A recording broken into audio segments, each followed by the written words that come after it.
That means that we're live, Carl. Oh, okay. Sorry, I was checking to mate. You can't expect me to be on the ball, right on the money, on this, the hottest day of the year, or should I say, the coldest day of summer for the rest of my life. Yeah, oh god, I mean, like, that does immediately explain, like, for any video watchers right now, what's going on my side of things, where you can just see a dog instead.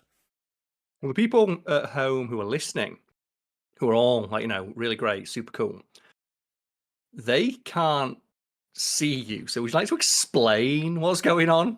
Right now, I am a fool who got burned, and my face looks like the fucking surface of Mars right now. So I'm just like taking a break from being on camera and looking grim as fuck. Yeah, I've not seen what Lucas looks like, so he's not even want to show me what he looks like privately. So I'm thinking like you're gonna come back and have some sort of like Phantom of the Opera mask. Like literally, I got burnt so bad that I got blisters. In my head, you know what I'm expecting like a Phantom of the Opera mask, but if it Yeah. comes off, I want you to be like the lawyer with small hands on Yeah. Always Sunny. I'm like, nobody look, Nobody look! Nobody look! Is that the greatest line reading on a show full of amazing line readings? That is up there in Always It's Sunny line so good, readings, right? yeah. Like, holy shit, just... I've watched that episode countless times because I always stick Always Sunny on in the background just on loop. And, like, every time that sells me, and it gets me every time. It's always funny, right? It's always funny in Philadelphia, that's what they call it, yeah. And speaking of always funny, welcome to another episode of the Wiki Weekdays podcast. I am your host for this episode, Karl Smallwood, joined off camera this week by my luscious co-host. No, my co-host, Luscious Lucas. That works, right? Yeah, and yeah, I think I've made reference to this before, that, like, it's weird that you've gone down this avenue of Luscious Lucas, because, like, that's what some people jokingly called me in high school, and it really threw me off, and Carl never knew that. But I Carl never knew just... that. Apparently I'm just luscious. It's how like good of friends we are. With that good of friends, I just knew. I just knew that, you know what, Luscious Lucas, that's the way I feel. But yes, this is the Wiki Weekdays podcast. For anyone tuning in for the first time, first of all, welcome. Much appreciate that you are. But this is a podcast where myself and Lucas will scour the lengths and breadths of the internet to find a wiki on a subject we find interesting, and then have dueling conversations about each. Last week we talked about Judge Dredd, and what was yours, Lucas? It was Metroid Prime, yes? It was indeed, yeah. So we had a duel between two kind of different... We've got like a cop on one side and a bounty hunter on the other. We did, and what we invite our fans to do is either for fun or for real, you can go join our Discord and vote on which wiki wins this week. And the wiki that won last week was Judge Dredd, right? It was Judge Dredd, indeed, yes. Judge Dredd, which was my wiki. So I win this week. I get 1,000,000 wiki points. Well, you know what you Hooray. get? You get $1 super chat from Grace. So Grace, if you'd like to, indeed, yes. if you'd like to comment anything for your first super chat, let us know and we'll read it out, as we do with every super chat. I was going to get onto that. Yeah, that we can. We also accept super chats and stuff like that. But you know what? I'm number one. So when you send my money for this month, Lucas, I want that extra $1. Give me that one extra $1. I want it. You promised it. Everyone heard it. It's binding. God, can you imagine how like more competitive we'd get if it was like every single super chat for that stream you win if you won the wiki that week? Oh man, I'd be bringing like so many World War II wikis. Oh god, yeah, because people vote for them so much. People love talking about World War II. But yeah, speaking of people love talking about stuff. You can go to our Discord to continue the conversation from this episode, or talk about any other previous episodes, or just shoot the shit with other like-minded individuals. Myself and Lucas will be there. And if you'd like to post any memes or suggestions or anything like that, you can gain access to an extra tier of this is right? People can do this. We've figured this out. Yeah, if you join our Patreon, which is also listed below, you have the ability to post images. And you see Lucas's lovely dog on screen right now. That's Cade. I recognise Cade. Just not happy about being got up. You can also post pictures of pets and memes and all that good stuff in our Discord if you join our Patreon at any tier. We did that because we just didn't want to give anybody the ability to post images, because from previous experience, that's just a bad thing to do on the internet, right? Yeah, and even for the people who are like, we kind of used like, the $1 paywall for that thing as like our way of managing moderation. It's just the two of us running everything, so like it's hard to keep on top of if everyone has access to it. Like hundreds of people posting images. Like, we've Mhm. literally already had to take some of those down because they were inappropriate. Yes, because it's the internet, and just not everybody's sensibilities are the same, and not everybody has the wherewithal to realise when something is appropriate or not. And I believe that's all the housekeeping we need to do right at the start. Yes, Lucas? Well, I was going to mention just like, you can give us wiki suggestions, and Oh, yes, of course. in the Discord we do have a little channel for wiki suggestions, and don't suggest World War shit. We don't want to cover death. Should we Like, just put it out there? Like, as a yeah, general rule, anything that covers death, anything that's depressing, or anything we've covered before. So I think if we cover a subject, like last week we did Judge Dredd. If you want to suggest, hey, why don't you talk about Judge Death from the Judge Dredd series? Generally, if we talk about a subject, we're not going to cover that subject again. At least not within the same 6-month period. we normally give it a bit of grace time, right? Yeah, and unless there's something big out, like when we did The Boys, we did like 2 Boys episodes or something like that. yeah, and I will say, currently live on our Patreon for the $5 tier, there's currently 2 votes going on where you can decide what topics we talk about in one of our July videos each. So I have gone through some of the wiki suggestions on the Discord, and I have picked 4 different options, I believe. I'm gonna have to remember what they are off the top of my head. I picked Taste was one. Black Mirror, Digimon, Spaced, or Spider-Gwen. There are some good suggestions, and they are some good suggestions that I thought I would be good at hosting, because there was some on there, like, I saw, like, for example, JoJo's. Discuss JoJo's. Like, I know Karl knows way more about JoJo's than I do. So I thought I'd leave that one for, like, maybe him to cover one day. But, yeah, you've also got a poll from Karl. And, Karl, do you remember what options you picked for the poll? Yes, because I just decided to go in a completely different direction and pick 4 subjects from one topic. And my subjects are all characters from My Hero Academia. And the one that I hope people pick is Mirko, because she's like the rabbit girl with robot legs. And I'm like, fuck yeah, robot rabbit girl. But it's up to the audience, and we shall see. Yeah, and the other options were like, Uraraka, Todoroki, Shoto Todoroki specifically, and All Might. Yes. So if you'd like a say in either of those polls, you can go to our Patreon. But right now, Lucas, I believe you've got a subject for us, yes? So I want to know. Because I'm just talking to, Doggo Lucas right now. You don't even, even Karl can't see me today. That's how bad my, face got burnt. I'm just Dr. Doom in it right now, hiding behind the mask. I can't wait for you to rock up and you're just wearing, a full fucking Dr. Doom outfit. But the subject that I've gone today, I haven't actually read up on the wiki. I've gone for, the ballsy play today. Just pick it random. You just hit random. Hit random. No, I didn't hit random. I picked something that I heard today is apparently making a comeback, and I thought that might be fun to discuss. And it is Habbo, as in Habbo Hotel. I never played Habbo Hotel, but I did. There's a lot of. No, I played Neopets. I was gonna say, which one did you play then? Because there's Neopets, there's Club Penguin, there's Habbo Hotel. Neopets. And apparently, because something you can do, so anyone within the sound of my voice right now, if you played Neopets back in the day, go check if your account still exists. Because if you made a Neopets account back in the day, the early days of Twitter, people got hold of just Jack or a band name or something like that. And people would buy those accounts or try and hack them to steal them. Same with Neopets. So if you go back and you manage to get just a normal string of words for your Neopets account, you can go sell that because people want them. Really? Yes. Wow. With Twitter though, isn't it? People who managed to get hold of Twitter. Yeah, but I just didn't think Neopets was still a thriving world. People get big into it, mate. They got big into Neopets. I know they did, but I didn't think it was still a thing. Of course it is, yeah. Because it's like RuneScape, wasn't it? Where RuneScape kind of dropped off, and they brought back RuneScape Classic. Same with WoW Classic, right? Yeah. Yeah. A lot of people have nostalgia for it. There's a group of my friends where all of their girlfriends play RuneScape together as they play Halo and Call of Duty and stuff. I remember coming over to his house once, and all their girlfriends turned up and went upstairs. And what are they doing? It's they all go upstairs. They all get in pajamas and play RuneScape. That sounds fantastic. To be honest, mate, why are you not up there? Yeah. Why? Because they don't want us in there.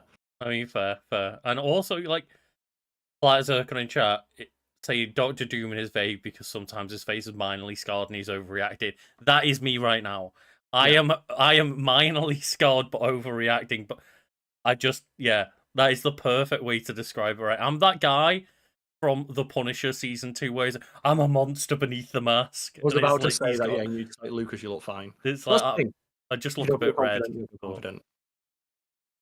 oh. I'm just saying that my hair is a fucking mess right now because it's so sweaty, so I had to slick it back. And I hate having slick back hair. It makes me like a fucking bell end.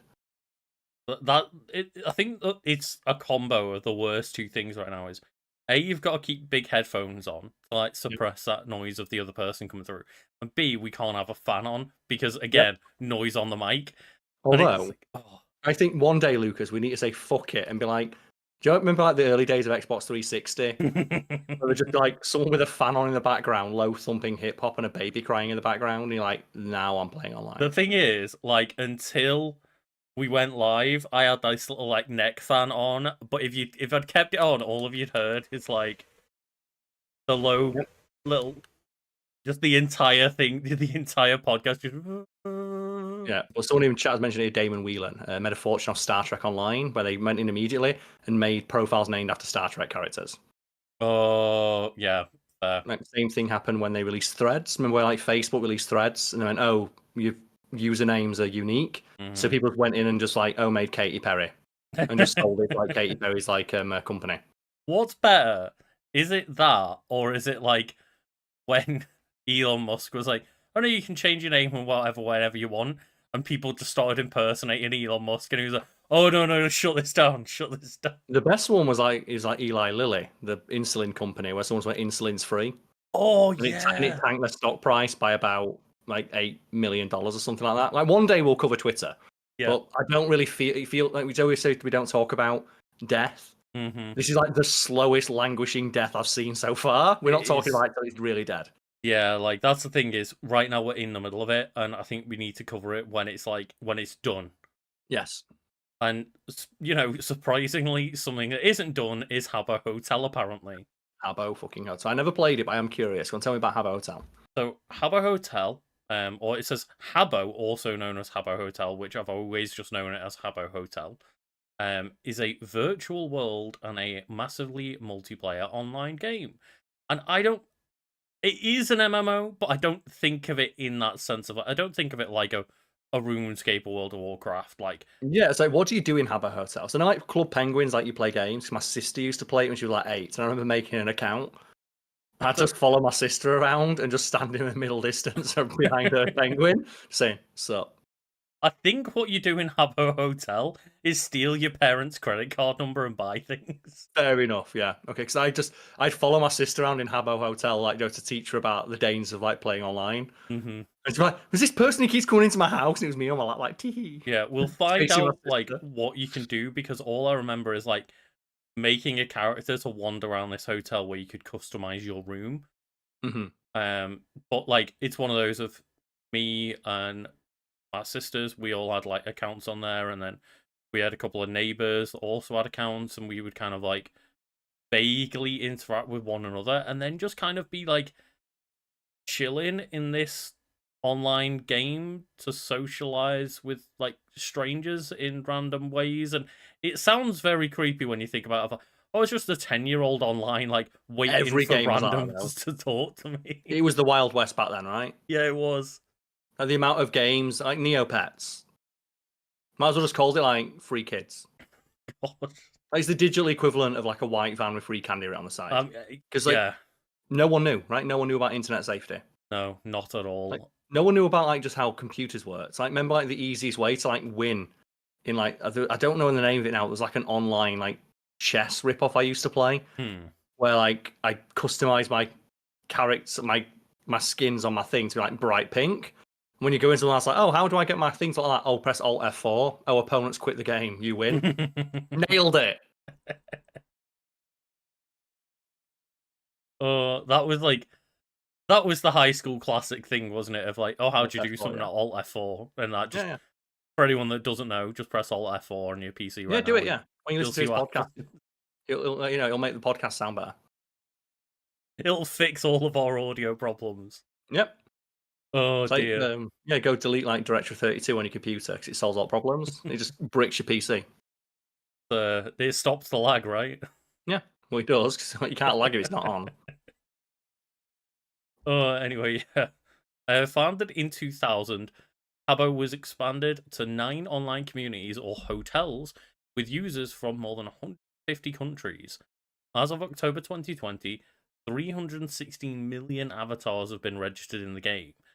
And maybe that means like it's not even making a comeback necessarily, and it's just always been a thing. But like, It might be they're just announcing that we're going to update it or something. Or usually when it's one of these things, it's like with RuneScape, we're de-dating it, where RuneScape's like just the classic version. We know you hate it.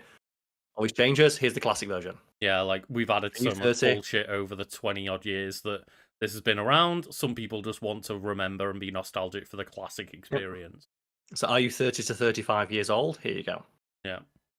And the website is divided into 3 clients, which scares me, Karl. Habbo Hotel, and I'm putting this at the end because it was in the middle, but Habbo X.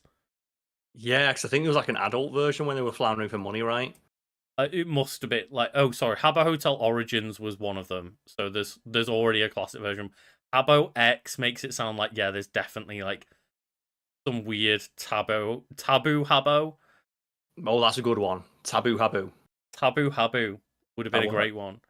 That reminds me of like, remember years ago when I tried to start like a Discord for Fact Fiend, and that guy asked if he could have a meme page, and I said no. And he made his own Discord, and he sent it to me and went, okay, because you had problems with people being racist, I made a special Discord for people to be racist in.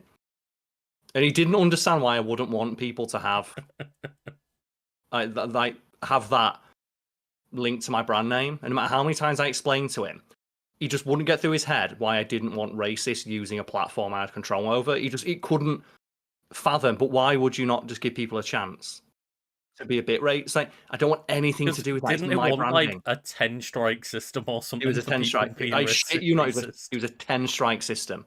People could be racist 10 times in a row before getting banned. You just can't write that shit. You couldn't. It's amazing. Like, I've still got the email saved somewhere. I'll dig it up for an episode once. Like, just the idea. I'll try and dig it up now. Tell me more about Habbo Hotel. Not just the idea though of like, you know, like cut people slack, like give them a warning for being racist. Like, how about give them 9? We're gonna be on a 10 strike system. Fuck me. I'm gonna try and find it now. So I think it's still in my. And of course, the Wiki Weekends Discord. Absolutely, do not post any of that shit. It will be moderated to fuck, and you will be banned. Do not accept any of that shit in our community, and you know we want everyone to feel welcome. But yes, the Habbo client is aimed at young adults and teenagers, while both Habbo X and Habbo Hotel Origins cater for adult players. Of course they do. Just the big like, ooh. Oh god. Users on the game could create a virtual avatar called a Habbo, converse and interact with other users, play games, build and design virtual rooms, take care of virtual pets, and complete quests. It's the pets thing that gets people, right? Yeah, like I remember when Sea of Thieves got like a massive boost because it just added the ability to have pets on your ship. And it's like all of a sudden Sea of Thieves went from like quite popular, but you know, lacking a bit of content at the start and building it up over the years, which obviously it has.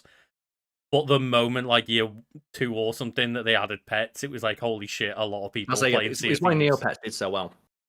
I think that's the thing as well. The pets that you've got that have got like just regular names. Like, hey, my pet's just called like Steve. He's worth a fortune because the names are all unique. Yeah. People pay money for them.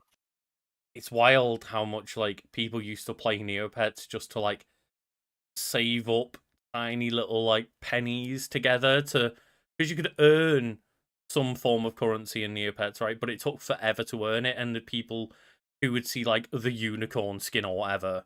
Yeah, I forget the name of the game now, but there's I think it's like My Something Crush or something like. It's an online dating sim. Right. And it was like it was browser based, and it'd been going for like 10 years. My ex played it. And what she would do is she would save up all of her free points for a year to play through in big binges. And she'd been playing this game for 10 fucking years.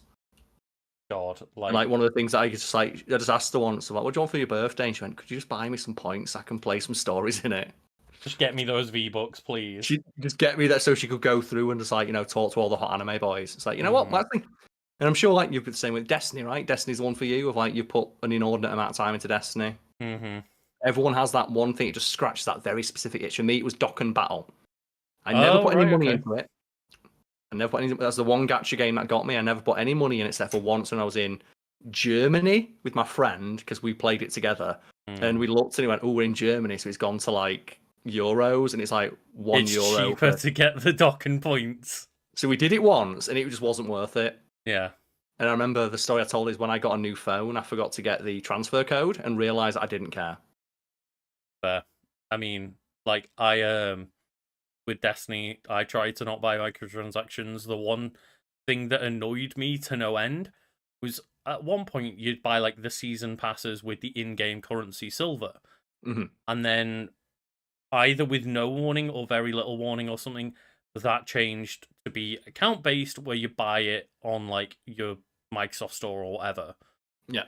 And I had already pre-purchased silver as a bundle to make sure that I had enough to buy like the year's worth of season passes, and then I just got left with like 2,000 silver, and I've only just about 3 years later spent the last bit of it because I basically refused to buy like any microtransactions with real money because the game gives me the option to wait and grind and use free like in-game currency.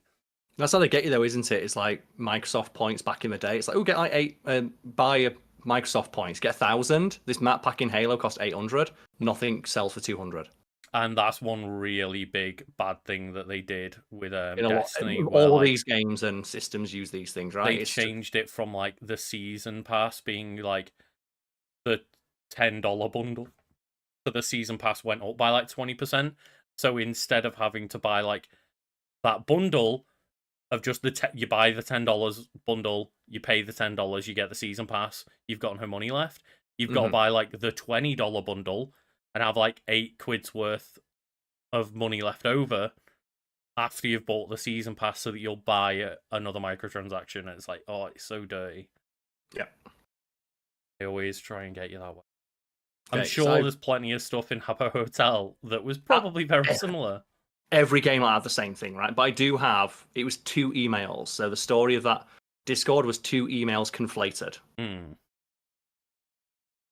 Oh, wait, there's someone in chat being like a bot, so let's just... Oh, no. There we go. It's fine, they're gone now. They're gone. Because I can moderate. But, so would you like to hear the first one? Yeah.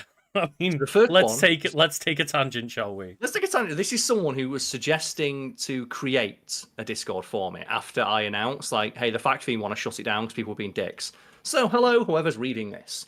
I have no idea who reads your emails, which is probably Karl. I'd just like to ask about the state of the Discord for the community. I'd also like to apologise for the actions that have recently happened on your previous attempts at making a place where people could have shared memories and interests in fun facts. I personally have managed many a Discord. Always a bad sign there. Someone who inserts themselves in... Like, is there anything that puts you more on edge when you're communicating online with someone who's like, hey, I'm like a pro Discord moderator or like a Reddit moderator? Hey, I spend all of my free time trying to like get small little bits of power over other people. Yeah, I remember back in the days when I was like writing for Cracked, and I fell into the trap of thinking the moderators were really cool. So, oh man, they've got so much like authority on the side, and I realized no, it's just they do it for free, and the only reason they're moderators is because they never fucking leave the site. That's actually really sad. And that's what made me like kind of step away. It's one of the first hints I got of like step away from online communities.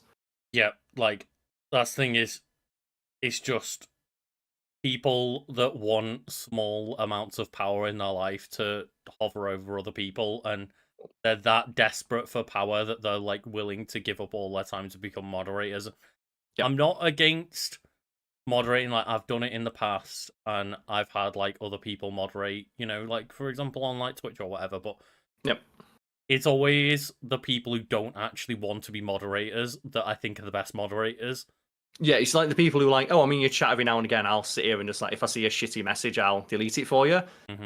It's the people who are like, I want to be a moderator. Well, speaking of which, the email continued, like, at the sending of this message, I've set up a rough base of a Discord server with many features already included.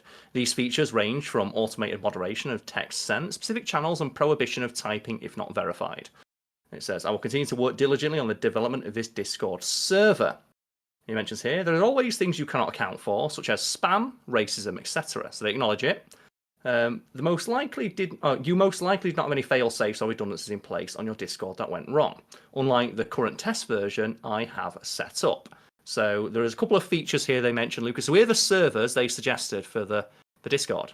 Okay. So moderation roles, specific permission to allow monitoring of channels for spam and stuff, a not safe for work channel. And this is a direct quote of someone who was trying to pitch me an idea. For those people that just have to be racist. Have to be racist. Have right. to be. Got it. Yeah, great. And it continues with like a bunch of other stuff of like, but I just got to that part and went, why do you think I would want my branding associated with this? Like, the fuck would anyone for those people just have to be Lucas. They just have to be. They can't help it. And like, obviously, I think Karl and I are beyond even just like in terms of branding. Like, we just don't condone that shit anyway. Don't believe anyone has to be racist. Like, absolutely fuck off with that shit. Even just on the cynical branding side of things, why do you think you'd want to be associated with that? Yeah. And the other one, I'll mention that in a bit. So, Lucas, tell me more about Habbo Hotel. Well, I guess I scroll down to the moderations part to talk about that because the one thing I know about Habbo Hotel is they had it was infamous because it kept getting raided by like 4chan and stuff, and they would make a very specific avatar, and what they would do is all stand in a line and stop people from getting into the pool. Which is like the phrase someone mentioned in chat earlier, the pool's closed, because that's what became like a meme. Okay. But also, when like just to be a dick, they would all like just make a swastika and move around in unison. No! Because 4chan and the internet, Lucas. Some people just have to be racist. God fucking damn it. They should have set up a special server for them to just do that in. And here's the problem. That's where like you've got to pay for the Habbo X part. Like, do you know what the thing is? Here's the problem. If you did that, the people that wanted to wouldn't go to it because the reason they're doing it is to upset people. Yeah, exactly. They wouldn't even utilize it because they're not doing it because like they have to be racist. They're doing it to upset others. Yeah, they're doing it to get a reaction because they've got the mentality of a child, and the only way they know to get people to pay attention to them is to lash out and do things that upset people. Karl, just going into the moderation here. Yes, there's a lot talking about the moderation, obviously, but I'll try and get through it. Habbo's parent company, Sulake, I think, has automated online moderation, and only house community coordinators are available for all hotels. Habbo stated in 2011 that the in-game moderators were tasked with tracking some 70 million lines of conversation worldwide every day, blocking inappropriate users and filtering links to blacklisted sites. Like, oof, that's a lot to get through. 70 million lines of conversation every day. Well, usually it's all moderate. It's all like automated, right? I mean, that's the thing, right? Like, you can do so much to block automation. Like, you can have block words and stuff, but people get around them, right? So yeah, people always find it's the Scunthorpe problem, right? Yes, which is named after my hometown, annoyingly enough. It's the Scunthorpe problem of it's spelled Scunthorpe. So that's cunt right there in the middle, which is fitting given Scunthorpe. So it's impossible. Like, there's a lot of like auto searches which will ban people from searching for that term. It's like, but it's a town that exists, and it it gets blacklisted, as you say, by so many filters because it has that word right in the middle of it, and it's just like, yeah. There's like that guy as well. It's a really famous post online. A guy's like, I try to make like a World of Warcraft account, and my name's like Nasser, Nasser, and the auto moderation has blocked the ass part, so it's just like N block ER. It's like, but now everyone thinks I'm racist and I don't like it. Please, but can someone help me? That's even worse than blocking out arse. Yeah, it makes it look even worse. Or I think one that I didn't like is like people would intentionally always play Nigeria in FIFA. in case they matched against Oh, Germany. right, yeah. And these are just those things like the creativity of like the person who wants to be racist it'd be commendable if they put the effort into doing anything else. It would be, yeah. Yeah. But yes, as you can imagine, the developer also worked with child safety organizations and local police forces to stop inappropriate behavior. The only way to do that is to shut the entire site down. It is, yeah. Like, just shut the fucking site down. There's no way. To be fair, though, it does say Habbo's moderation and safety systems were recognized as making the service as one of the safest social networks in a 2011 European Commission report. They tried. In 2011, it's like, yes, I gathered that from the 2011 report, but it was also awarded the commendation of Safer by Design from the Child Exploitation and Online Protection Center. So they tried. So, But then again, there's also an option on the main menu that says, hey, go to the sex version. it does, yeah. How old are you? Do you want to pay for the sex version? Go here. Yeah. Oh dear. And users in Habbo can report users breaking the Habbo way, as there are sets of rules on Habbo that everyone must obey. And That's my nimpo. it's just the idea that it's like written on the walls of the hotel, like the Habbo way. It's that song. There are no problems in Habbo I Hotel. literally was it. That's what reminded me of the Scunthorpe problem. I saw a video recently on TikTok of like, oh, here's Scunthorpe, basically like touring Scunthorpe a bit, and like there's like 5 rules of Scunthorpe that you have to follow that are like written and hung on like lampposts and shit. Yeah. Of like, don't loiter, please don't be dickheads.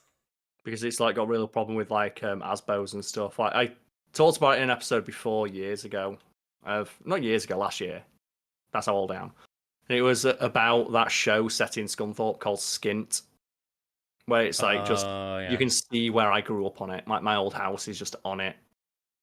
And they go to like this part of Scunthorpe called The Wall, and it's like a 2-foot high wall outside an off license that druggie sat on. Ridiculous, yeah. And you have to walk past it to get your milk every day and just get harassed. And have like bottles thrown at you while you try to get your milk. I mean, if it makes you feel better, I found out that like the estate I lived right next to as a child was apparently like the meth capital of Europe. Not bad, hey. You know what? It's like, yeah. It's great. I've got a bit of national pride. It's like, the football's on right now. I always remember the great quote when Manchester United like had to go play Scunthorpe United, and that's Wayne Rooney, who at the time was being paid like $100,000 a week to play football, which is like the entirety of the Scunthorpe team's wages. He was asked like, "What do you think about going to Scunthorpe?" It's like, I didn't know B&Q made stadiums. It's the smartest thing he's ever said. I can't remember what team it was, but there was like a semi-pro team that played against Liverpool one year in like the FA Cup, I think it was, and they scored a goal against us. And I just remember them being like, "Oh yeah, this guy's a part-time footballer. His actual job's a bin man." Yeah, and it's like the bin man celebrating, just like, "I scored against Liverpool. Fuck you all." It was like in the World Cup one year when New Zealand made it through pools. Like they said, like their goalkeeper was like he was in a bank on. He had to take time off work to go to the work, and he had to say, "I had to go to work." He bought time off. I asked him, "Why?" I was like, "I'm playing in the World Cup." And I went, "So you got to watch the World Cup?" I was like, "No, I'm in the national team." Like, New Zealand's just that small. Yeah. I that's not me, by the way, trying to disparage bin men. I think it's a much more honourable job than being a fucking football player. Absolutely, yeah. Cleaning up. But it's just the funniness of like this like not even professional team scoring against Liverpool like, at Anfield, I think it was. At home, yeah. At home, and it's just like the little sly. That guy's a bin man. It's not even his job to be a footballer, and he scored against you. Part time. Let's go.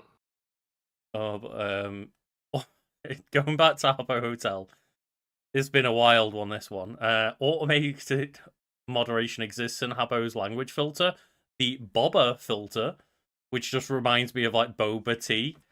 But the Boba filter replaces offensive text with the simple word Boba. But that just means that if you're walking past someone and all they're saying is like Boba, Boba, Boba, Boba, it's like, oh no. Racial slurs. It's like just they're waiting for Twitch to be invented.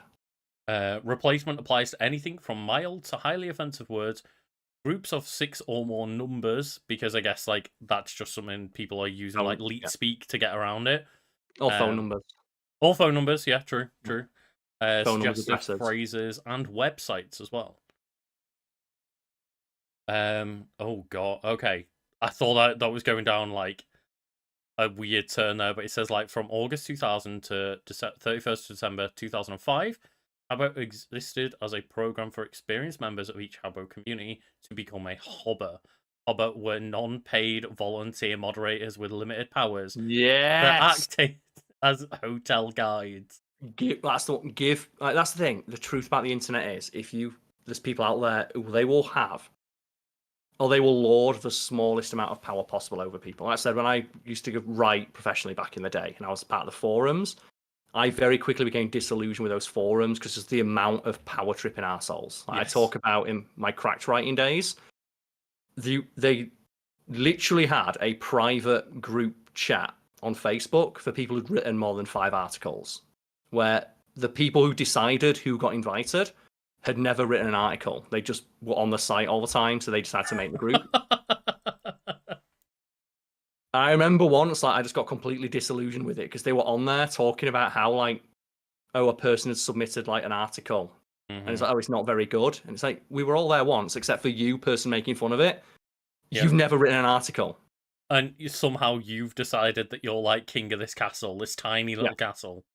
I remember because I got rid of Facebook before FactFiend took off, and then once I logged back in to get like some photos or something, and I was still a member of that group, but obviously I'd not checked it in years, and I scrolled back through all the notifications I'd had, and they were making fun of me.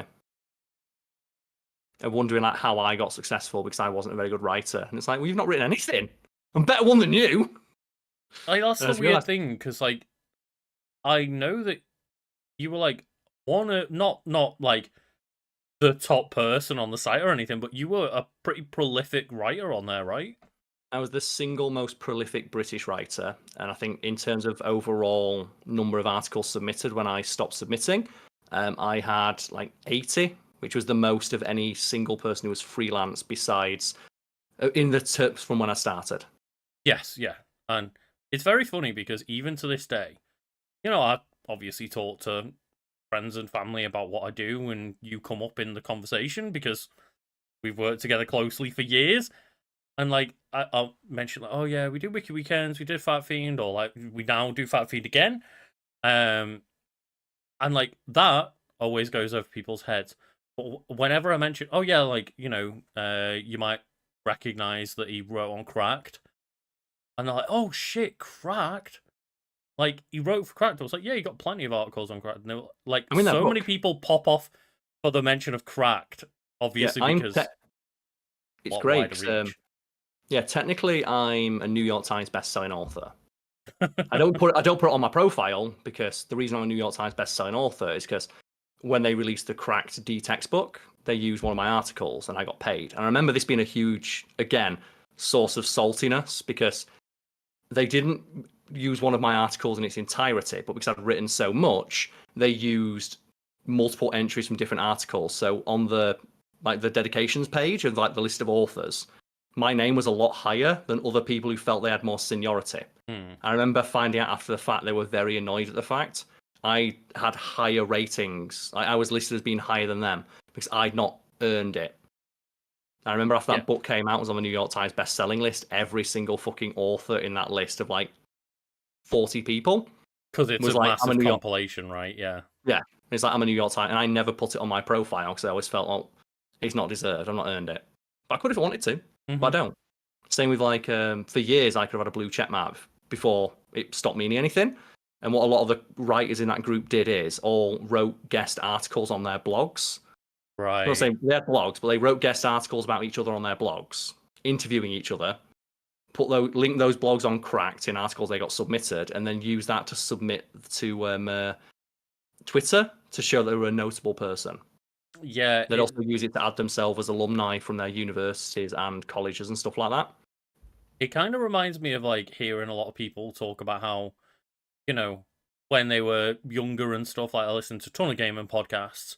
Yeah. And the amount of people I hear where they're like, Yeah, I kind of like set up a blog and then bullshitted myself a press pass to get into E3 when I was Yeah. younger.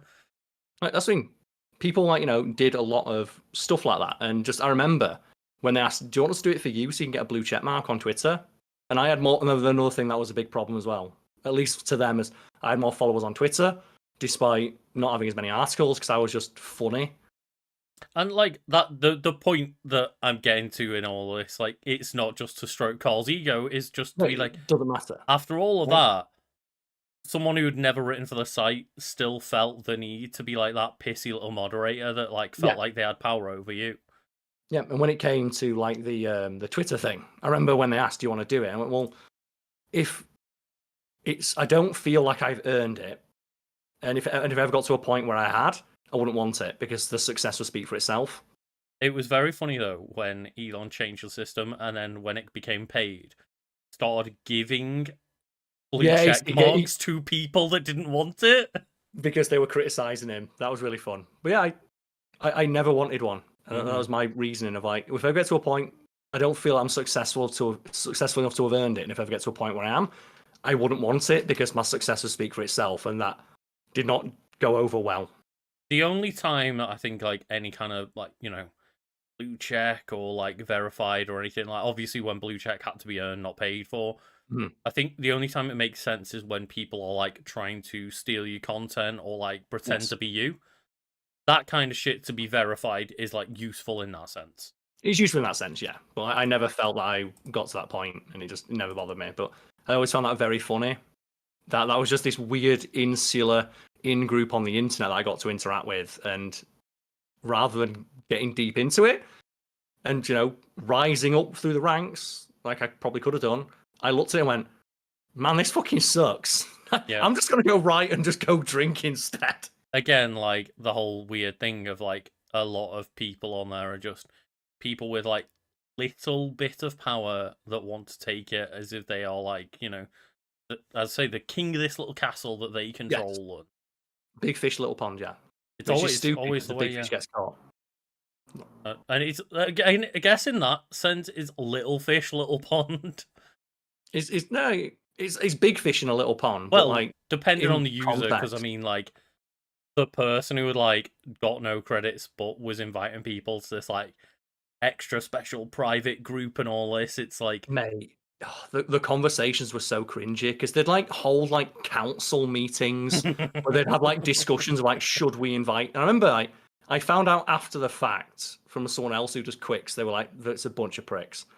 Like, not everyone who wrote for the site is a prick, by the way. But like, that's the thing. Not everyone who wrote for the site was part of that group. That's the thing. Just those weird specific people that made it their personality and were on that part. Yeah, it was like they would. Yeah, they had like this conversation about whether we should invite you, and like, well, he's British, so like, does he really get our humor?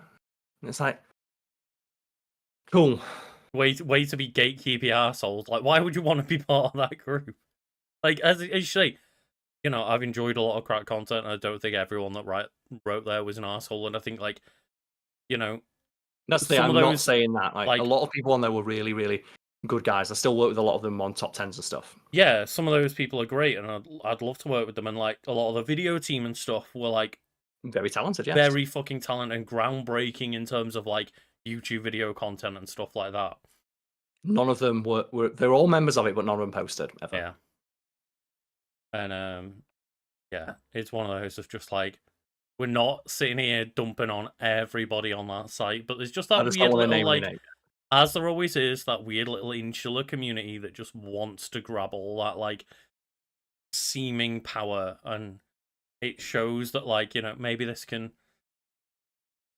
go back and not be such a good idea, because on 31st of December 2005, the developer, I keep saying it's like Salaki, I don't know how to pronounce it, but just say the Habbo guys. The Habbo developers suspended the Hopper program completely due to major security issues and a rapidly growing Habbo community. It was decided that it needed a stronger, more professional moderation team that would be followed by employees of Salaki. The following requests for the program to be revived in June 2012. It was announced that modernized hobbers called Guardians would be introduced into Habbo. And yeah, that's the thing. people were asking, like, please let me do your job for free so that I have the veneer of authority that I can lord over people. And these users will be limited and closely monitored to ensure safety is not compromised or advanced. And that's how bad it is. Is like there's people begging for this little modicum of power to be like these guardians for free, and like probably make it their entire personality, most of them, to like moderate Habbo. And so I say, like, you know, from my writing days, like I said, there's people who still have New York Times best-selling author on their profiles and still have like wrote for Cracked, even though it was 10 years ago. You'll notice I don't have it on my profile because it's not. It was 10 years ago when I did that. That's the thing, you'd put it in like a CV or a portfolio or something, but you wouldn't like put it in your bio because it's not relevant anymore. No, because I've done more work and I've moved on to, like, you know, different things. And that's the thing. I wonder how many people in 2012 that were introduced as like these guardians. I wonder how many of them were originally these hobber people from like 2005. Every single one. Yeah, you've got a bet, right? 1-to-1, 100%.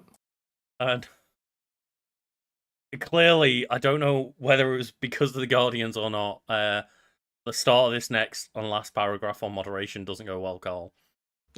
Is it about the Nazi stuff? Well, I don't know. I haven't read it all, but in June 2012, there was a 2-month investigation by Channel 4 News that uncovered lapses in Habbo's online moderation, such as cybersex, sexual frequencies, sexual predation on minors, which subsequently led to withdrawals from 2 of the company's biggest investors. And it's like, yep, as we mentioned, I mean, this was 2012, so you would have thought people were a bit more on it, but like, especially back when Habbo was introduced in 2000, and like, it's the Wild West back then. Like, people didn't know what the internet really was. That's like when they still call the internet superhighway. Yeah, right. Yeah, because I remember like seeing a documentary on like, you know, the internet from, I think it was either the late 90s or early 2000s, and it was literally every time it's like, the internet superhighway. That how future does that sound? Yeah, it does sound pretty cool, but like, we should bring it back, right? Maybe when we deal with this like fucking predation problem, maybe, Karl. Maybe let's deal with that first, and then we can make it sound cool. That's the thing. I am glad though, because this is a problem of the past. I can't imagine, you know, any big, like, you know, online social community service having people in positions of authority and power, like, you know, predating on teenagers. I did appreciate your tweet, by the way. No, that was a good one, right? That was a good right? So, hey, does anyone know why I can't convert a doc to PDF file? It just keeps giving me links to this Twitch streamer, dude. Did you see that he released a tweet admitting that he was sexting a minor, then edited it? But because you can see the edit on Twitter, because like, why wouldn't you? Mm-hmm. He edited it back in. And it's like, if it's bad enough that you will admit, I messaged a minor and things may have got inappropriate. Like, if you're willing to admit that much, it's like, how bad did it actually get? Yeah, that is the weirdest way to admit it, because I did some research unwillingly. Everything I know about that guy has been learned against my will. But someone pointed out, yeah, because of like all his millions of dollars of endorsements, he has like the same like PR agency as like Beyonce or something like that. Fucking hell. Because like he works with EA, and it's like, if they couldn't draft a statement that got him out of this, you know it's bad. Yeah. Like, these are like the PR people who get like celebrities off for like hitting people with their car. It was very, very funny. Very funny. Like, the reaction of, well, I was planning on going on holiday and I might just not come back. It's like, really, man? Really? Oh, fuck me. What a prick. It was so funny. It's really funny as well, because he was like all in on trans people a few months ago of like, protect the children. It's like, what, from you? is that why you're mad about it? Because you want more kids for you? Oh, dear God. It was the same year he also cheated on his wife. It's like, wow, cool. Yeah, she stuck by him, and now maybe regrets that decision. Anyway. Yeah. Dear fucking God. Talking about sponsorships, Karl. Yes. As a website geared towards teenagers, Habbo attracted sponsorship from outside entities and organizations. The sponsorship includes visits by musicians such as Gorillaz, which is a great fucking shout. Yeah. Because like, Like, give them gorilla-looking avatars. They're literally... The band is avatars. That's a great show. Yes. Sky Sweetnam, who I'm not familiar with. Not familiar with. Jamelia and Akon. Jamelia and Akon. Like- that dates it, right? Akon. Mm-hmm. Talk about, like, early 2000s. Oh, man. As Do you know well that as... Akon just did, like, one song and fucked off? It's like, you go, Akon. I mean, Akon didn't, right? Akon was an institution for a couple of years, as some people would tell you. Not me. No, he went to, like, Africa to build, like, a bunch of, like, sustainable housing for people over there. Oh, really? That's cool. That's why he, like, kind of dropped off, because he, like, got my money. That's and then awesome. Jamelia was just Jamelia. She's on, like, 8 out of 10 cats now. Like, when people always get mad, and they're like, Lucas, why'd you hate rich people? I'm like, I don't hate rich people. I hate rich people that don't help other people out. Yeah. Like, if Akon just went, give me a bag of money, I'm going to go help people out and make sustainable housing, fuck yeah. Go Akon. It's when people are like, well, what I want to do is get rich and sit on a fucking pile of gold. Yeah. Like, fuck you. I always thought that Akon should have, like, invested or sponsored, like, air conditioning, so they call it A-conditioning. And I'm like, yeah. I was always mad he never did that. A-conditioning. A-conditioning, right? The weather's made me think of that. I would buy A-conditioning. I would, right? It'd be like one of those products you buy. 10% of proceeds go towards, like, sustainable housing. Yeah. Oh my god. It's like, just see, like, Eminem, like, invested in a pop-up spaghetti store called Mum's Spaghetti. In Detroit, of course. That speaks to me, because there's one, like, very annoying thing that I do when I'm drunk, if that song comes on, and I just, like, if I'm the right level of drunk, I sing every single lyric to that song as just Mom Spaghetti, Mom Spaghetti, Mom Spaghetti. Jenna does not appreciate it. There we go. Listen, I know what Luke's... Next time you're over, mate, I know exactly what I'm doing. Also, Joseph in chat, yes, information superhighway. Yes, oh my bad. Yeah. That I did love all, like, the cool covers they do on books of, like, kids riding on, like, they get, like, the keyboard as a surfboard. It's them, like, whoa, like, super rad. Like, I can't remember the name. Is it like Captain Power or something like that? That animated Nintendo show that, like... Oh, yeah, Captain Power, yeah. Was it, yeah, where, like, the kid would just go around into all the different, like, Nintendo multiverse as, like, an animated show. Yeah. That gives off the same vibes with, like, him running around with the power glove. Like, oh, man. Never forget. Captain N, was it? Right, okay, cool, yeah. Like, never forget the power glove. Do you know, it was that movie where it was introduced? Like, the Wizard, yeah. The Wizard, yeah. Like, they get rid of the main bad guy in that because, like, a teenage girl... Very appropriate. Considering, like, no, Dr. Disrespect. A teenage girl accuses a grown man of groping them. That's how, like, the main plot point in that film is solved, and everyone always forgets. Yeah, I did forget that. The only thing I ever remember from that movie is, like, oh, wow, there's this kid called Lucas who's super good at video games. I'm like, yeah, there is. Like, everyone always forgets that's how, like, they solve the main problem. Mm-hmm. The 80s and 90s were wild. They were. To do anything. And I guess we can just end on my topic here, Karl, with reception of Habbo. I imagine it was quite good, yes. I imagine so, yeah. And sorry, I just need to clear my throat. Let me just mute one sec.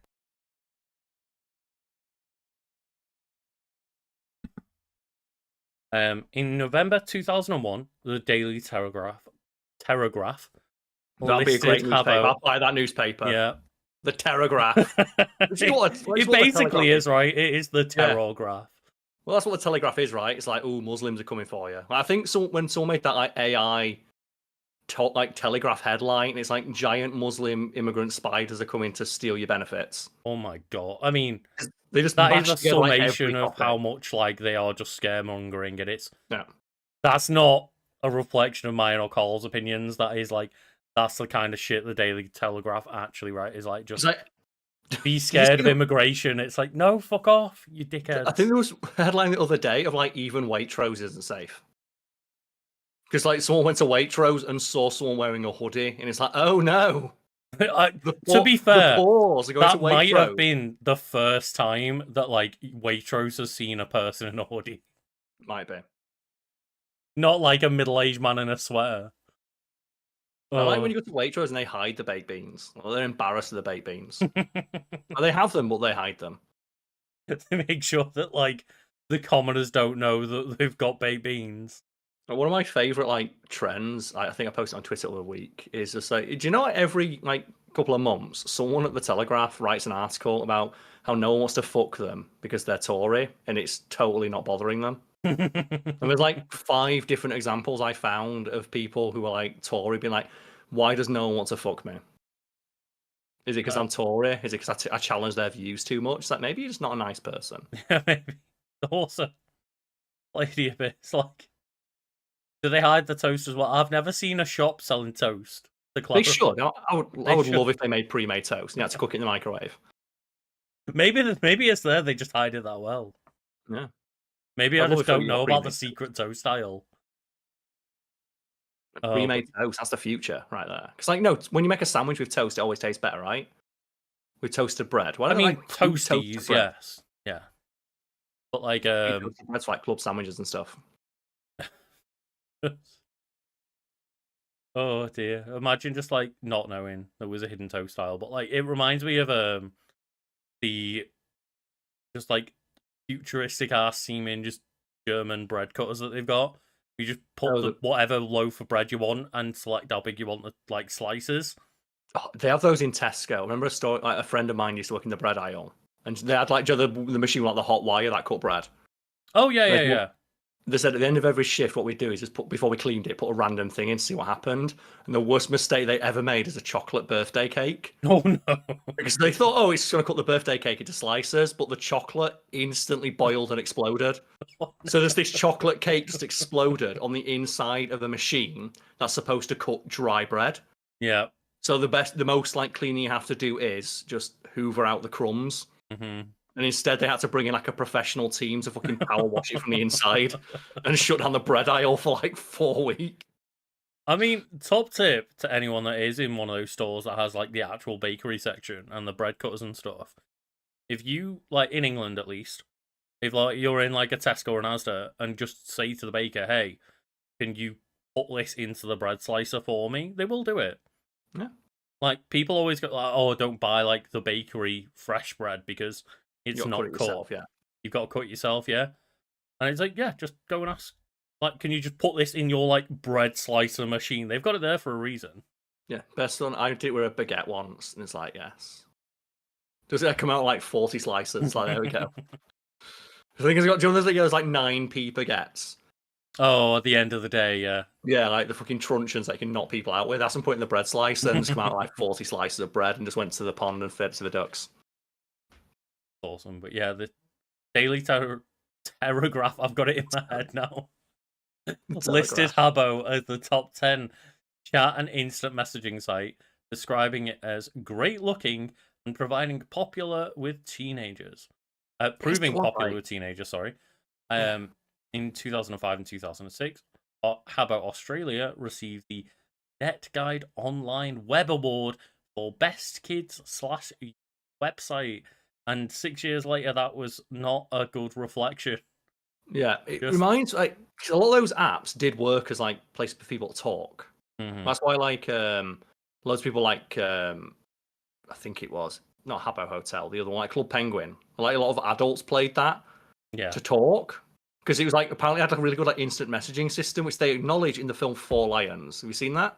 Oh yeah, I actually really like Four Lions. I watched it recently, going like, so good. Is this going to be really rough to rewatch? I was like, actually, this is fucking spot on. Yeah, it's on the list of things to cover. Not on the endless list, it's so good. But they have a bit in that where they don't put Club Penguin in because they couldn't get the licensing rights, so they make up their own version called Puffin Paradise. And the plot of the film is it's a bunch of terrorists who are incompetent, and they're planning a terrorist attack in this like Puffin Paradise. They have a great bit at the end where he just sat there like trying to talk to his mates on like Puffin Paradise. And his wife asked him, "You alright?" He's like, "No, man. Wadger's Puffin just told me to go fuck myself." The line of his Puffin told me to fuck off. It always just sends me. And it's Riz Ahmed as well. Yeah, before he got like blew up in Hollywood, like Riz Ahmed, like such a fantastic British actor. I highly recommend. To be fair, like the entire cast of that movie is great. The entire cast is phenomenal, yeah. And like, it's one of those of the premise of it, of, like, yeah, as you say, like, these people being, like, aspiring terrorists and just being completely incompetent. It's something that could be done so badly, Yes. but they walk the line really fucking well in that movie. Yeah, and like the social satire is like on point, and just as well, it's filmed in Sheffield. The penultimate Yeah. scene takes place in Kebabish. Yeah. So it's place in Kebabish, and that's again one of my favourite lines in the entire film is where the guy is sat eating his Kebabish wedges, and he just look, he's got like the terrorist vest on. He just looks up and goes, "I'll finish this, lads, and we'll all go heaven, yeah." It's such a perfect line reading. Just finish this, and we'll all pop up to heaven. Oh, like, yeah, genuinely, like, it is obviously a movie that can be a bit, like, sensitive for people. If you know, a bit of warning before watching that movie. Yeah, and it was written by like one of the best satirists alive today, Chris Morris. But it is like, I genuinely think that is like some peak British comedy right there. It's one of the funniest films like I've ever seen. Every line is solid fucking gold. Yeah. Like the guy, we'll talk about on the episode, like when he intentionally just crashes his car. And it's like, what the fuck did you do that for? Show that I'm ready. But he doesn't crash it. He like nudges into the wall at like 4 miles an hour. Oh, and just the disaster that is the actual plan that goes ahead. Oh, he's so good. It's the London definitely something we should cover. Go watch it. Definitely go watch it before we cover it at some point. But I think this sums it up though, Carl. Tell me more about Habit A Hotel. very, very good note to end on. Common Sense Media, who are apparently like seemingly living up to their fucking name right here. They are a non-profit association advocating for children and families and studying the effects that media and technology have on young users. Reports that foul talk and sexy chat rooms dominate this virtual world, giving it 1 star out of 5 and not recommending it for kids of any age. It's the same with like every online service, right? Like I think there is a genuine argument that kids should not have access to the internet as a whole until they're 16. Like there should be like like with TV, where you can just like, my TV doesn't show like Sky One or anything like that. It only shows like kids channels. There should be a heavily moderated version of the. Do you know they've got kids YouTube? Well, I was that's a bad example. It is a bad example because people put weird, awful shit on YouTube Kids. They do, but the fact that this is one of the biggest websites on the planet has tried to create just a kid version of Netflix Kids. Service. Netflix Kids are probably a better example. That's better curated. Because that's way more moderated, right, and looked after. But yeah, it definitely should be this week. It's like the fucking Nintendo advert that they like the YouTube video that they put out where like Bowser's stopping Bowser Jr. accessing all these different apps on a Switch. Yep. It's like no, you're not allowed voice chat yet, mate. Yep, closed ecosystem. I genuinely think it's something I would support. The problem is no government is going to stop there. They're going to, and the issues are also with the parents, right? Is because like how many kids are playing like Call of Duty and Grand Theft Auto despite it having like mature age ratings on there. Like just because you warn people to not let your kids use it doesn't mean that they're not going to let their kids use it. There's like a little thing, but the internet is so pervasive and so ubiquitous, it's impossible. It's like the argument about what we talked about in the episode about fast food, Super Size Me, where it is impossible for any parent to instill the messaging of good health and nutrition in a child, because even if they sat down, I think they break it down in the actual film. They say if you sat down every meal and gave your kid like a half an hour lecture about the benefits of healthy eating, just by watching, and you did that from like age 5 to 10, 1 year of television would undo it with all the adverts for like junk food and stuff. So that's why you need like government intervention to stop those adverts. But at the same time, we are both kids who grew up, as you described it, in the fucking wild west of internet. Which is why I can speak to it of like, I think it's necessary. But the problem is no government would be able to implement it properly. It's one of those two things of like, I don't agree with the whole like, I can't remember exactly what they call it, but like, putting your kid in bubble wrap and like making sure they don't see the outside world. It's difficult, right? It's a really difficult balance to find because like I don't want kids to be blocked off, and we had all access to all kinds of shit when we were young, and like fucking everything was available because the internet had no safety measures, and Which is not the way it should be, yeah. we Like, an ended internet up without okay. moderation But at is the an same internet no one wants to use. time, there's a lot of kids that were fucking not safe because of that shit and Yep. because of that freedom, and it's a really tough line to balance, and I'm not the person to sit here Yeah. and decide that, luckily.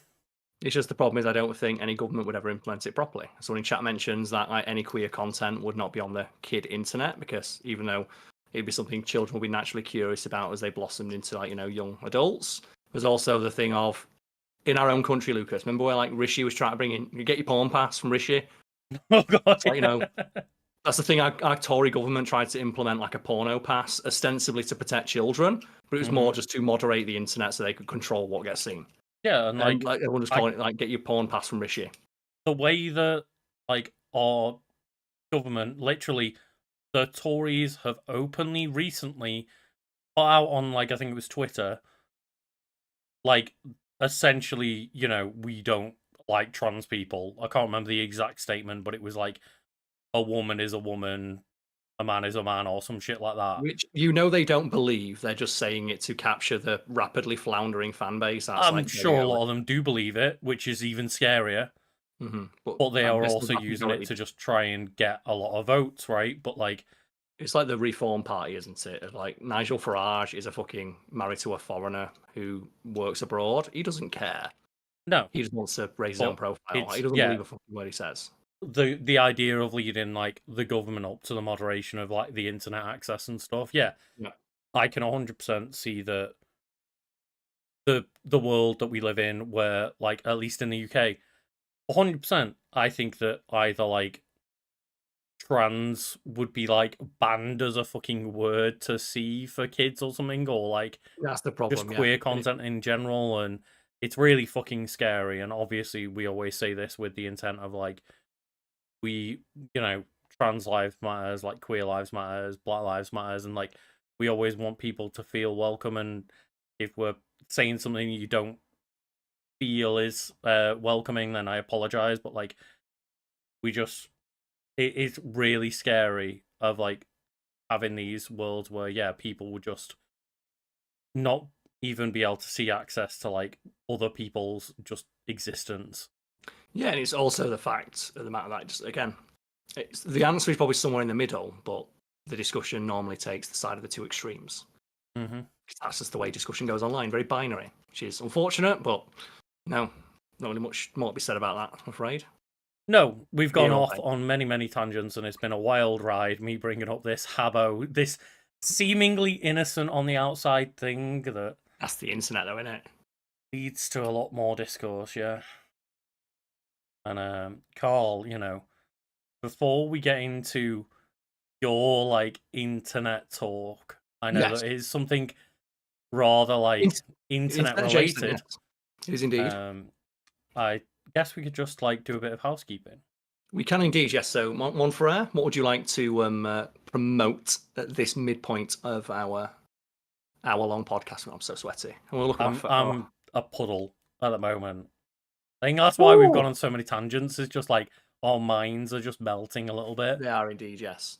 Oh dear. Let me just clear my throat for 1 second, so maybe you start off with what you'd like to promote. I'm going to promote the only thing that I really promote on any of these, which is my Twitch stream, Karl's Wood. You know, twitch.tv/Karl's Wood, where I stream every Friday night Metal Gear Rising Revengeance. And something I've been doing, or I've done for 1 week, but plan to continue doing, is I'm going to coincide the release of new FactFiend content with my streams, because FactFiend is now returned, and it exists as a vector to advertise both my own stuff and the work of my friends. So myself and Lucas have recorded a bunch of stuff. I've recorded stuff with other people who've worked on the channel before, and there's a few people I'm friends with that I've reached out to get their perspective on topics that I also think would like to promote their own stuff. So if you watch those videos within an hour, 2 hours of them going live, you'll find a link to my Twitch stream. After that, it'll be a link to the stuff that my friends are doing. And hopefully, if you're watching this as a result of watching any of those FactFiend videos after the fact, thank you. It proves that it worked. Now I need to cough, Lucas, so you go. Yeah, apparently we're both just like dying a little bit talking in this heat, but yes. Yeah, I guess I'll just do the same in promoting my Twitch channel, Legend of Kanto. And at the moment, you can find us playing through Mass Effect 3 on Mondays. And that is both myself and Karl off camera with some commentary and discussions where we usually play like a little bit of Mass Effect and talk a lot. It's like Yes. having another one of these podcasts, but Mass Effect is on screen. Yep, Mass Effect censored. And yeah, then on Tuesdays, I normally do Tunic Tuesdays where I play Zelda games, and I'm going to be playing. I'm in the middle of Skyward Sword at the moment, the HD version, and then I'm just going to probably be dicking around with like Zelda mods or challenges and stuff until Echoes of Wisdom comes out in September. All I've seen is fan art of Zelda just hitting Ganondorf with chairs. Oh man, I I'm have so not happy. seen that. I need to look that up. There's so much fan art of just her. She like manipulates the chair, and it's like Link, use the Master Sword. Zelda, fucking just bum rush this man. Just make sure the table is inside of him. All I've seen is someone say that it should be like the Cherith meme, but with Zelda. Yeah. And it's like, yep, 100%. It should be the tag team.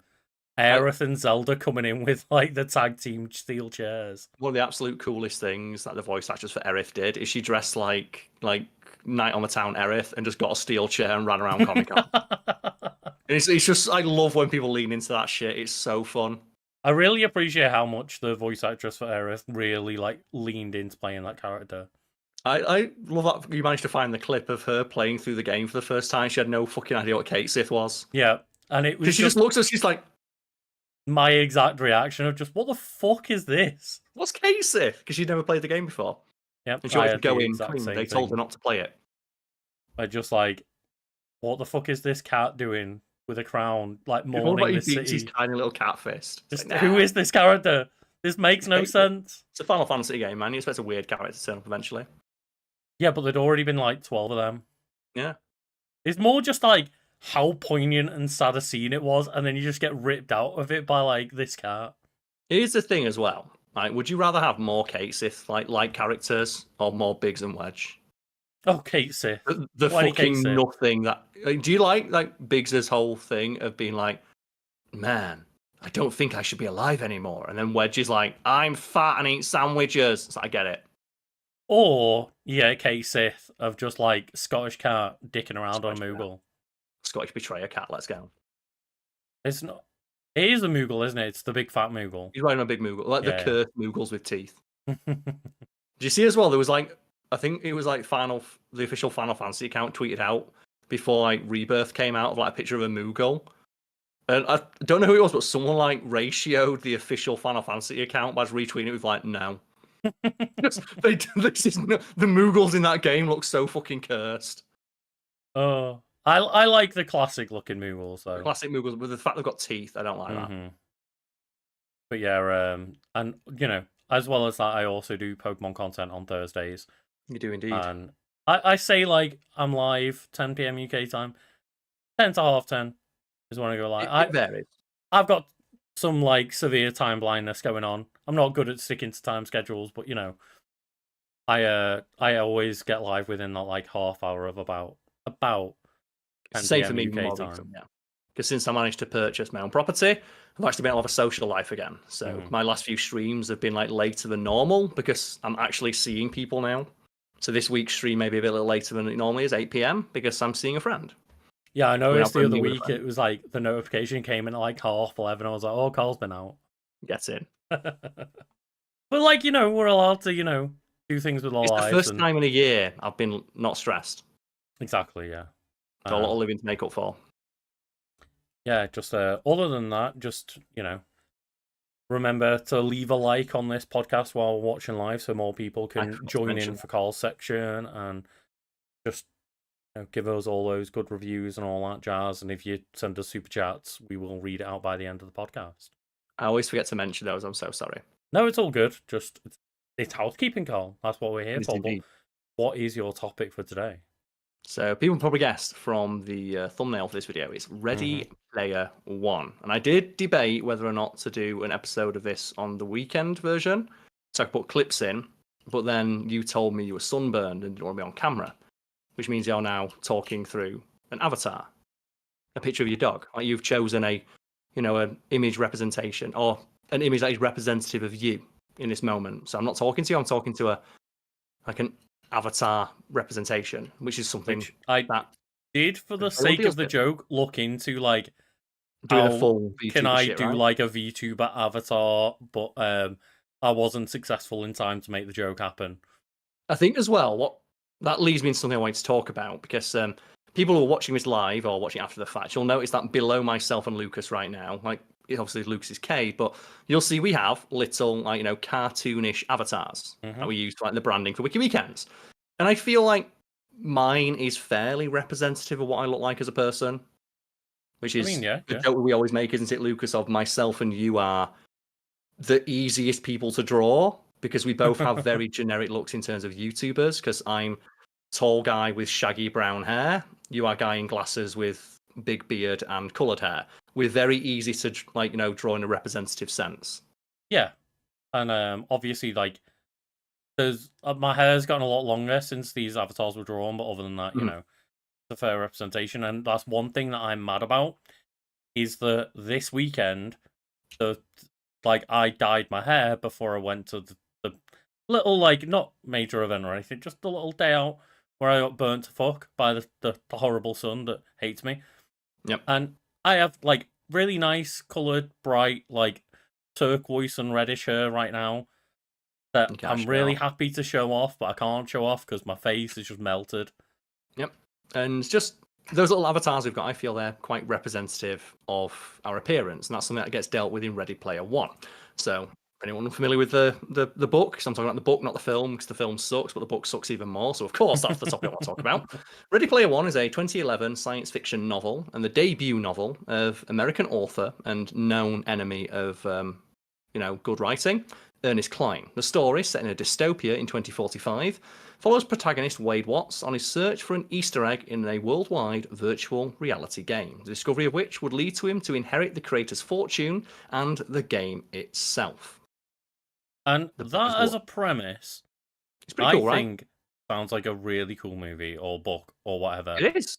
The problem is, it's written by a guy who we talked before, haven't we, Lucas? Like Ernest Cline is obsessed with video games and media from his childhood, the stuff he's nostalgic for, but he's obsessed with it in the most superficial, just literal sense. That's the weird thing, right? Because I would have said, from what I've seen of Ready Player One, that is created by a bunch of people that have zero passion for any of these entities and just wanted to cram a bunch of cameos in for the sake of capitalism. Yeah, and the book is basically the same, where it's all the references, it has countless references, but they're done in a way of, I describe it as when someone you meet someone, and I'm going to crib a line from a good friend of mine here, where she got tipped her toes back into the world of online dating. He said, Karl, do you know when you count someone and you speak to them for 5 minutes and realize their entire personality is 3 YouTube channels and a subreddit? And I went, yeah. Ernest Cline is that, but it's 3 movies and a video game that he played. And his only discussion of any of these bits of media is the fact that they existed and he likes them. That is it. And please, for anyone that you're one of those 3 YouTube channels, branch out a bit, listen to more voices, please. Yep. We are not more important than anyone else's voices or opinions, other than maybe that doctor that we talked about earlier. Yeah. And just don't make us your personality, please. I beg of you all. Yeah. Well, it's what she said, and it's that's what he's like, but in regards to media. And the book is a fucking slog, and the story I always tell is, I thought it was a piss take. I thought it was a genius work of satire. Because I was reading through it, and I was like, oh, this is good. This is such an amazing teardown of the weirdo asshole gatekeepy guys online who think remembering quotes from movies is a personality. And it turns out, no, it's not satire. It's deadly serious. That is the entire book. Remembering movie quotes is the single most important thing in the world. In fact, the ending to the book that they had to change for the film is literally just the author's self-insert memorizing and quoting all of Monty Python. Yeah, because like the whole Easter egg thing is like found with these keys, and the way to unlock these keys is solving puzzles, which is just remembering pop culture, right? Yes, so we have it here. The plot. 18-year-old Wade Watts lives with his aunt in Oklahoma City in the Stacks. Poverty-stricken district constructed of trailer homes piled on top of one another. So an interesting visual of like skyscrapers, like in dystopian media, it's often skyscrapers because you run out of space on the ground. But they're doing that with like trailers. Yeah, It's a really interesting visual they never explore. it's an interesting concept, and like it's in contrast to the type of idea from like Mega City 1, Yep, which we talked about last week.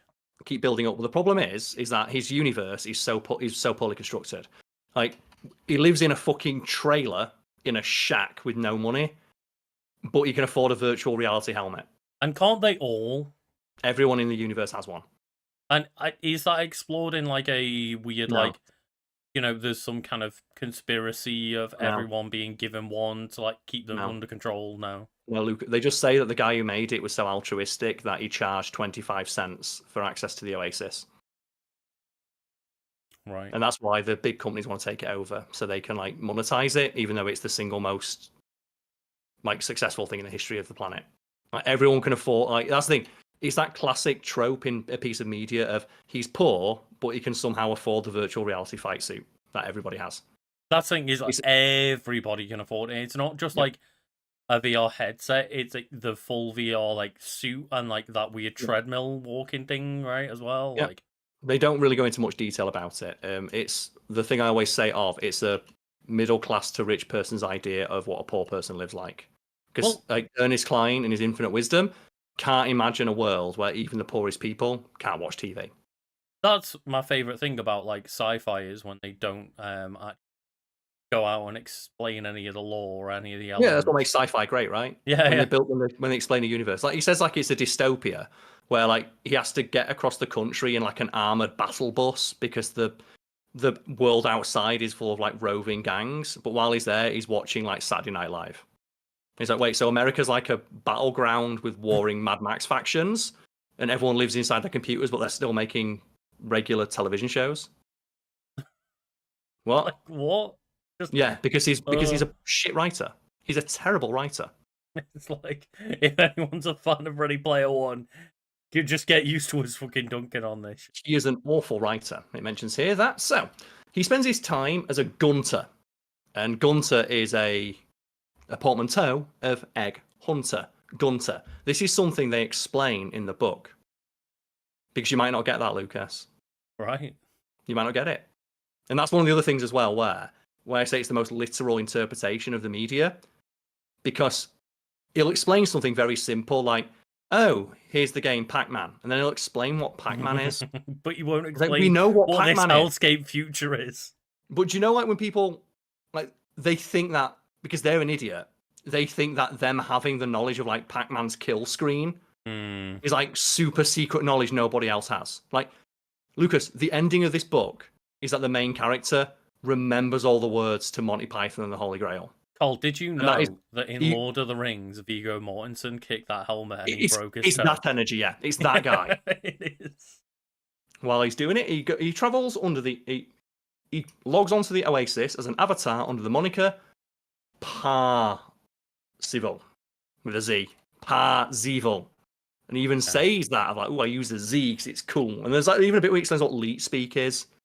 I mean, so sometimes you use numbers instead of letters. It's like, we get it. We can read it. If the book's 2011, I guess, like, does it explain what leet speak is, or does it explain the term leet speak? It explains, like, they use numbers instead of letters because that's what cool kids do. Because if you use the term, like, leet speak, and then you clarify, oh, that's when they use letters as numbers. Numbers as letters, sorry. That makes more sense, but yeah. But you don't have to explain it. You don't have to. It's like the characters, like they're called H. It's like, oh, it's the literal, not literal. It's the not AECH. So it's the way you say the letter H. It's the noise it makes, and he explains that. And it's like, felt like phonetically. Yeah, it doesn't matter. I get it.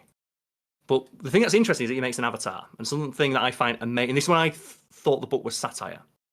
a genius bit of satire, because it is like, I thought it was going to tear down like weird nerd self-insert fantasy where Wade Watts walks into his school, his virtual school, and he goes on like this almost like school shooter-esque rant about all of like the jocks and the stuck-up girls with their made-up avatars with like their porn star like physiques, and the jocks who get the huge muscle bodies and how they're not real people and they're too afraid to represent themselves as they truly are. Mm-hmm. He talks about that, and then he looks into the mirror of his own like school locker and he describes his avatar, and he says, well, my avatar, because I'm cool, looks exactly like me.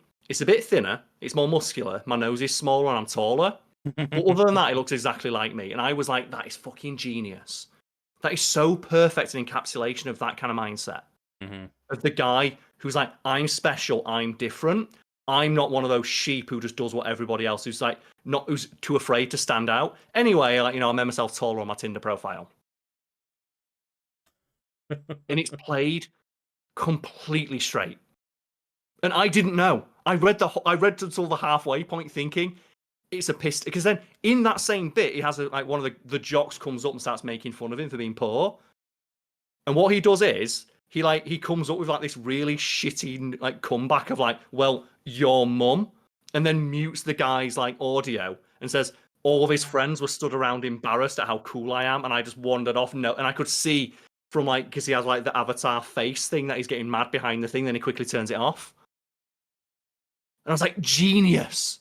This is such a perfect teardown of that kind of guy who thinks that, like, yeah, if I told that jock, your mum, he'd have been totally embarrassed. And, like, he basically creates a high school where you can't get bullied.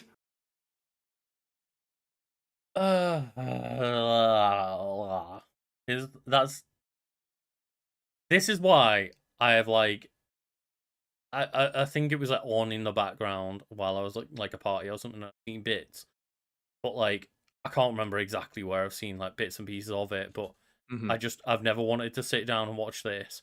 Never wanted to read it, because, as you say, if it was self-aware, it would be such a like cool, brutal teardown. The reason why it was so good for me is because I read it thinking it was a teardown, and then halfway through realized, and then read the rest of it. Like, there's a bit in it where like the Gunters all hang out in their like shitty little sad club, and they have a guy who comes in who's clearly is like he's the real Ernest Cline self-insert, but he doesn't realize it. Where he's the guy who's like, he spends all the money to get all the best stuff, and he brags about being the coolest and the best. And he starts like quizzing Wade Watts, like the main character, on his knowledge of a video game. And then Wade Watts like corrects him, like, well, actually, he says, well, actually, in the book. He says, well, actually, you got this bit of lore wrong. You're a fake fan. And I shit you not, in the book he says, everybody clapped. Yeah, because everyone loves a gatekeepy asshole. Yeah. Like, but do you know, like, that meme of, I stood up to the teacher and told them they were wrong, and everybody clapped because I'm so amazing and wonderful? That happens unironically in the book. Because Lucas, remembering stuff about video games and being a dickhead about it is the single most important thing in the world. It is. And like, one use of this trope that I do like is in Community, where like there's an episode where Abed, who is obsessive with like TV and film, they take a class, because obviously like in Community, the community college is like all of the lessons that you take are like piss take lessons, and he's like, oh, who is the boss? A teardown of who's the boss. Yeah.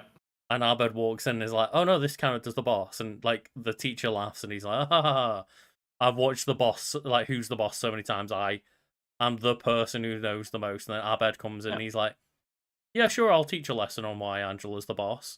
Yeah. And just brutally tears down, and like you just see it cut to like the end of the presentation that he's made, and it's like, well, in 8 out of 11 ways that you can determine that Angela is the boss and the teacher's just defeated in the corner. Yeah. Like, and that's played for a joke, right? It's played for a massive joke, yes. It's very funny. This is played entirely straight. Yeah, that's the thing, is like, again, it would make for a great piss take, like, as is Community doing, but just, they take it seemingly so seriously instead. Because Ernest Cline is the main character.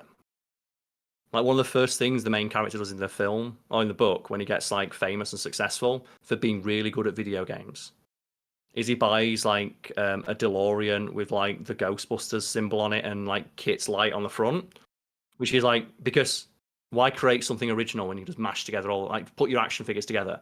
Ernest Cline, when the book got on the bestseller list, so me and Ernest Cline got something in common, I guess. He bought himself a DeLorean and put the Ghostbusters logo on the side. You know, that's like something really fun to do in a Forza game. But it's like, yeah, when you decide. But to him, that's the sign of success. Peak success, yeah. But it's not just like he got a DeLorean. It's like he got a DeLorean with the Ghostbusters logo on the side. And that's like peak. I'm the main character. Like, I'm so creative energy, right? Yeah.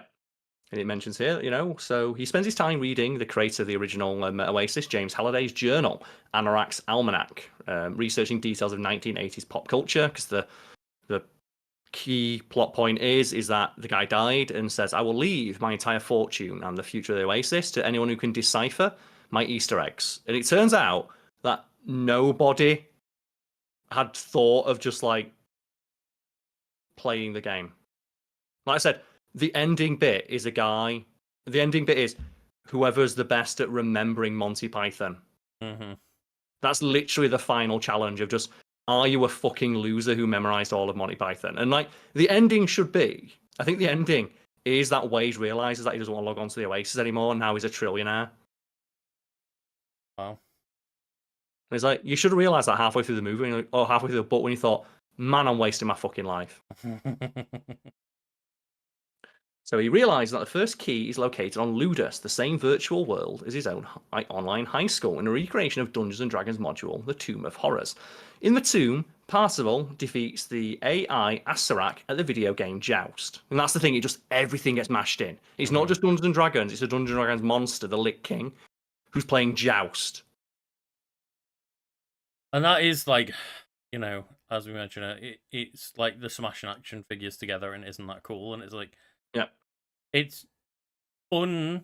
Like, I say, for example, like Dragon Ball Spark and Zero's coming. Yep, that's a video game about mashing Dragon Ball action figures together, and it isn't that fun. Like, yeah, it is, but it's not this like phenomenal book of like, oh man, I'm so clever because I put like Joust together with World of Warcraft. No one would ever think of doing that.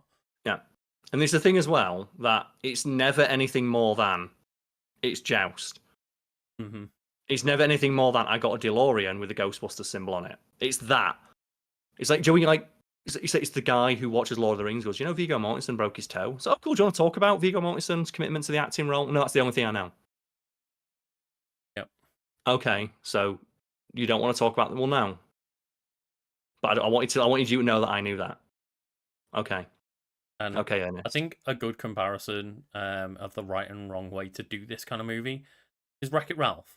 Wreck-It Ralph, yeah. Well, references for the sake of references, but they make their own thing. They make their own story. That's the thing, is the references are cameos, but they make up their own unique original content for the main crux of it all. Like, the 3 video games are taking different tropes of like making their own version of Mario Kart and a classic arcade game and a modern shooter, but they make it their own. Yeah, for a commentary on those tropes and bits of media. Mm-hmm. And the references are in there, but they're not the only thing that the film has going for it.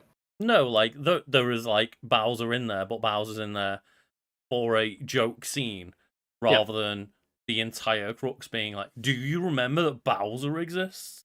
Yes, and that's what this book is. We're going to continue. So he goes to a Tomb of Horrors. He plays Joust. Then he completes the Coppergates puzzles at the planet Middletown, which is modelled after Halliday's home. He plays through a Dungeons of Daggeroth video game, a recreation of his parents' house, and then plays Matthew Broderick's character in the film War Games, where you've got to memorise the lines from War Games. I don't think I'd want to impersonate Matthew Broderick. Yeah, that's what he should do in like the final scene. He's driving his car around, right? Wait, the main bad guy then blows up the trailer where he lives, killing his aunt. It doesn't matter. He never talks about it or feels bad about it because his aunt was terrible.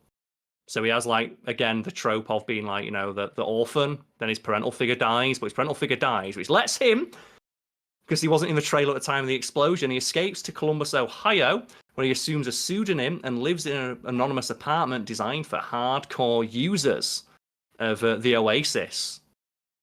So he basically like, oh, my aunt died, but I've got a bunch of money from selling the fuck out, and I go live in an apartment. And there's a bit in the book where he talks about how he buys himself a virtual sex suit that lets him have like virtual robot sex, and he gets thin because he was fat, and then he gets thin from fucking so much in his virtual sex suit. Lucas, this is the author's self-insert. He got so good at video games that he got to buy a robot sex suit and had so much sex he got a six-pack. That's the thing, right? If that was like... If this was satire, it'd be amazing, right? If it was satire, fantastic. If this was like a person in real life of like, I bought a sex suit to have virtual online sex, you do you. But the fact that this is like a main character written for a fucking bestseller book... And the author self-insert, and the author was like 30 years old, and he's writing a teenager. It reminds me a little bit, as if that they played that, do you know that Patrick Stewart bit in Extras, Completely Straight? Where Patrick Stewart's talking about how I wrote a movie. It's me, and then a lovely young woman walks in, and then all of the clothes fall off. But I'm not sure it's going to work, Patrick. Every scene is just... Everything he says is like, and then all of the ladies' clothes fall off. Yeah. It's that, of like, he's writing a story where... Oh, it's a story where a guy who's like a fucking huge nerd who never grew up and like is a weird gatekeepy asshole about everything from the 80s, gets so good at remembering quotes from movies that it's not annoying. It's actually the most important thing in the world, and everyone wants to fuck him. It's weird, right? Because there's so many times where people talk about, hey, have you ever met that person in your adult life that's like obsessed with how cool they were in high school? Yep. This person is mad that they're not that person and wrote a book so that they would be that person. Yeah, they wrote a universe where them being... And the thing is, though, it reminds us of... I forget what it's from. I think it's from The Social Network, where it's like the person who's like giving Mark Zuckerberg a dressing down. It's like, a few years from now, you're going to think that I didn't like you because of like, the way that you act or the way that you dress. I want you to know right now, the reason that you didn't get dates is because you're an asshole. And that's like scene number 1 in the movie, right? Yeah. Is just, here's an introduction to Mark Zuckerberg as a character. It's not because, like, I feel intimidated by you. It's not because you're super smart. All this jazz that you're going to make up excuses in your head. It's because you're a fucking dickhead. Yep. It's like, I feel it's the same for like Ernest Cline. Of like, I didn't want to date you because you're a nerd. Because you like Pac-Man. Because you like video games. It's because you're a fucking insufferable twat about everything. But it continues. Parsival finds the Jade Gate hidden in a Voight Kampf machine from Blade Runner and completes the video game Black Tiger, and is awarded a giant usable mecha as a prize. And I think the mecha he gets is Leopardon, Spider-Man Spider Mech from the Japanese show, which he goes into exhaustive detail talking about. And it's so sad, right? Because, like, why did you have to drag Leopardon into this? And the worst bit is, there's like 2 side characters in the book, like Shoto and Daito, I think, who are Japanese. And like, as well that it's Ernest Cline like read a Wikipedia summary of what Japanese people are and what they do and believe and what the culture's like. Where there's a bit in the end where you have Wade Watts explaining to the Japanese character how important mecha is to Japan. So Ernest Cline went to Japan for like a week and decided to make it his entire personality. He's that guy, yeah. Who's like, he's never been to Japan, Lucas. He just wants to go to Japan. That's the thing. All these things, Ernest Cline has never interacted with them in anything more than a completely surface level, superficial manner. But he thinks he's an expert. That's what makes him insufferable. It's like the fact he's explaining what Pac-Man is makes you think that just the fact he's aware of Pac-Man's existence makes him an expert on it. Because that may have been my like secondary goal to going to Japan. It's everyone when they're a teenager, go to Japan, right? And then make sure that when you get back from Japan, you don't constantly talk about having been to Japan. Yep. It says, Wade manipulates his assumed identity in order to be arrested and placed in indentured servitude in the big bad guy's department. He then uses black market passwords and security exploits that he bought off screen to deploy a booby trap and bring down a force field. He also acquires a wealth of incriminating information, footage of Daito's murder, records of the attempt on his own life, as well as plans to abduct various other characters. It doesn't matter because there's never a moment in the book where the main character ever faces any hardship or has a threat. You know, the classic hero's journey, because he's so good at remembering video games, Lucas. I'm really, like, that surprises me, because the one thing I would have assumed about this book is that it is a literal template of the hero's journey. No, because the hero's journey would mean he'd have to suffer some hardship, and his character can never be wrong or face any challenges because he's the best at everything. Like, because Lucas, he fucks himself to get a six-pack. like, that's the thing. He has to return the sex suit because he's having so much sex with all of, like, the fangirls who want to be with him because he's so good at video games that he returns it because he needs to focus on his journey. At very least, if you're gonna, like, write a bad book, at least get the basic right and just... Here's the thing, Lucas. He could have read a book. He could have read, like, you know, just the classic like template of a story, the hero's journey. But he wouldn't do that because he's already watching old movies. He knows how to write a book because he's watched movies. That requires character development. It would indeed, yes, and he never has any character development. He never changes. He never learns a lesson. Everything always comes up his way because he's so good at remembering video games. On the day of the final battle, Wade booby traps. They're successful. They disable the force field, and a massive fight among all the avatars ensues. Parzival, Artemis, H, and Shoto use their mechas to fight Mecha Godzilla, though Parzival has to use an Ultraman artifact to defeat and kill it. And the Ultraman bit is so fucking embarrassing because, again, it's a guy who's, like, been to Japan once or wants to go to Japan. Do you like that guy who, when you say, like, you talk about, like, Attack on Titan and say it's actually pronounced Aotons because they read, like, one Japanese translation once? He has, like, an entire bit of the book where he's explaining, like, Ultraman or Uraturo Man, which is not how Japanese people pronounce. They call him it's fucking Ultraman. I mean, obviously, there's that thing of, like, the L and R sounds in Japan aren't really, like, translated. Yes, but remember, like, we talked about this on, like, the old podcast years ago, and I got my girlfriend at the time who was, like, you know, Japanese. Ask, is this how it's pronounced? She's like, no, it's just Ultraman. Anyone who's actually a fan of Ultraman knows you just call it Ultraman. Yeah, Only exactly. a weird gatekeepy dickhead who likes Ultraman in the sense that they are aware of it as an existence and they know it's important. Yep. Would say, actually, no, it's Uraturo Man. And he gives it to the Japanese character, like, this belongs in Japanese hands. And then the two Japanese characters only ever talk about fucking honor.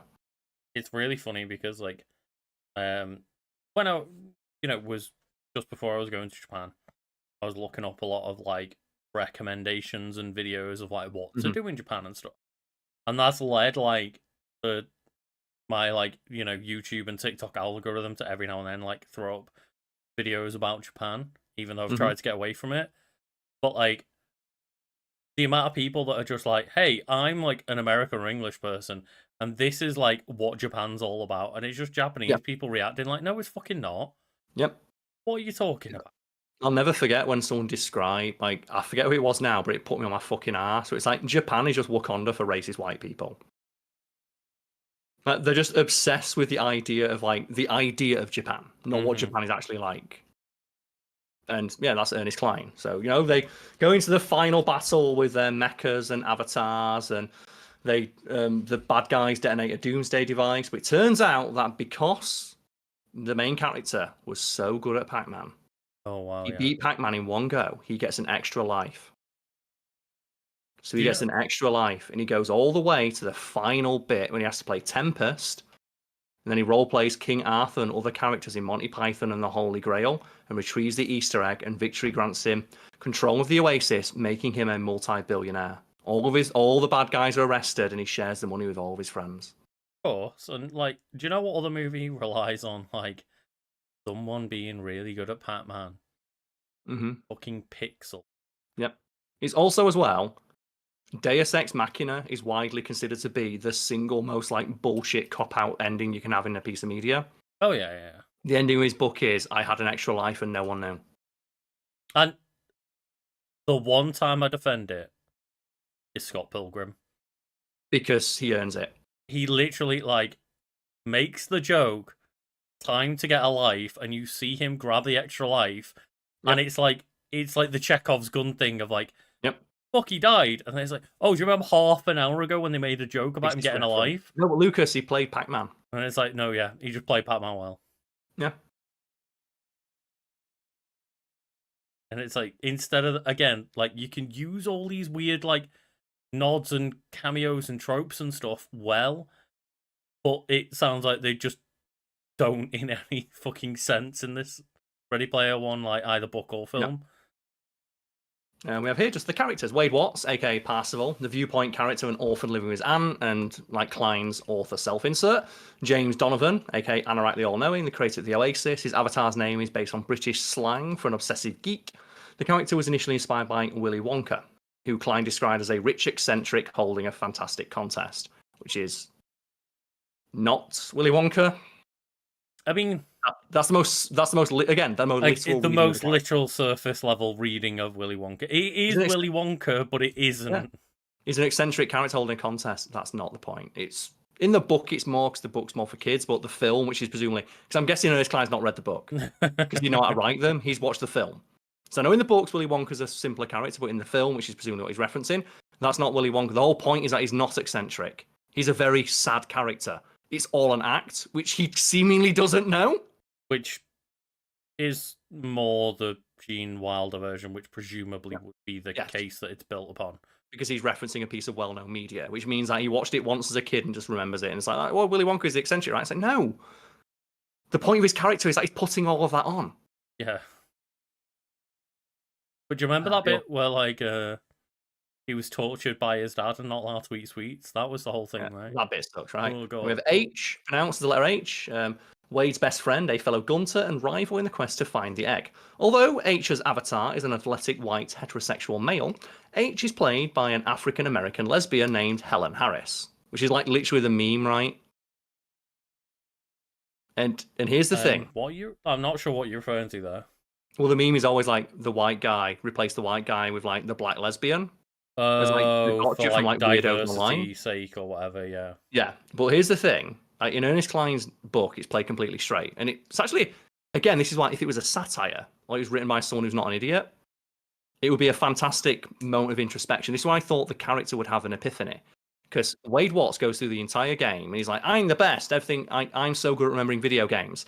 This is the only thing that matters. He talks to his friend, H, who throughout the book, he's always assumed to be a white dude.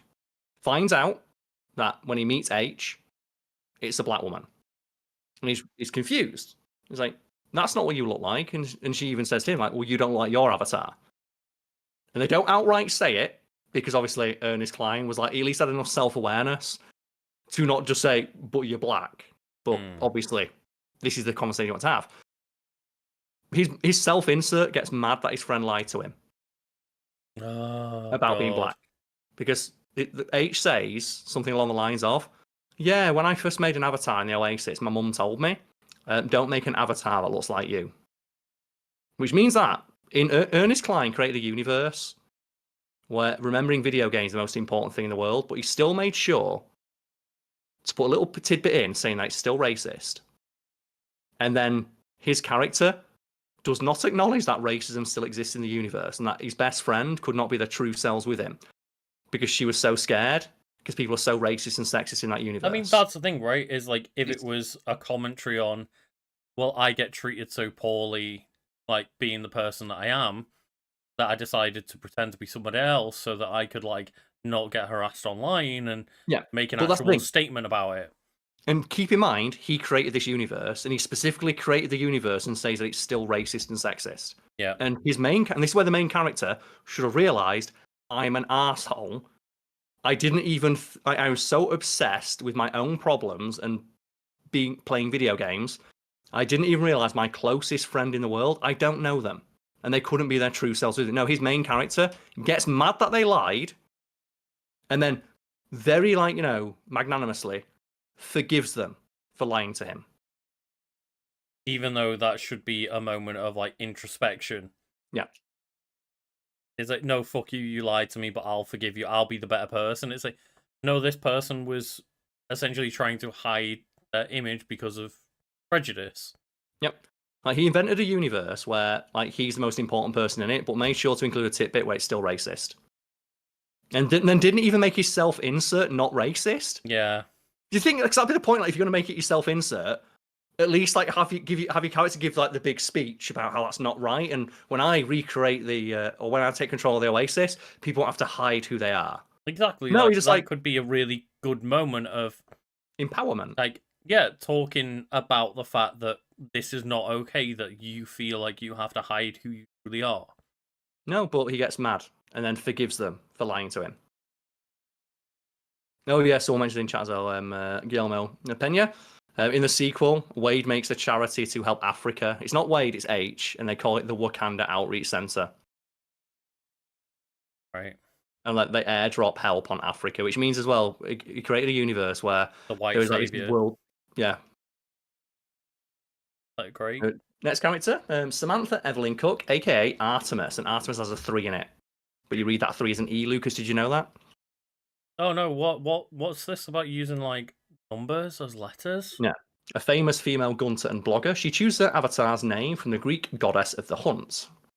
And one of the things that like Wade, he gets a crush on her and makes like his own wank bank of like selfies that she takes. This is the thing. It's not like he takes like pictures of her avatar as in like a private little folder.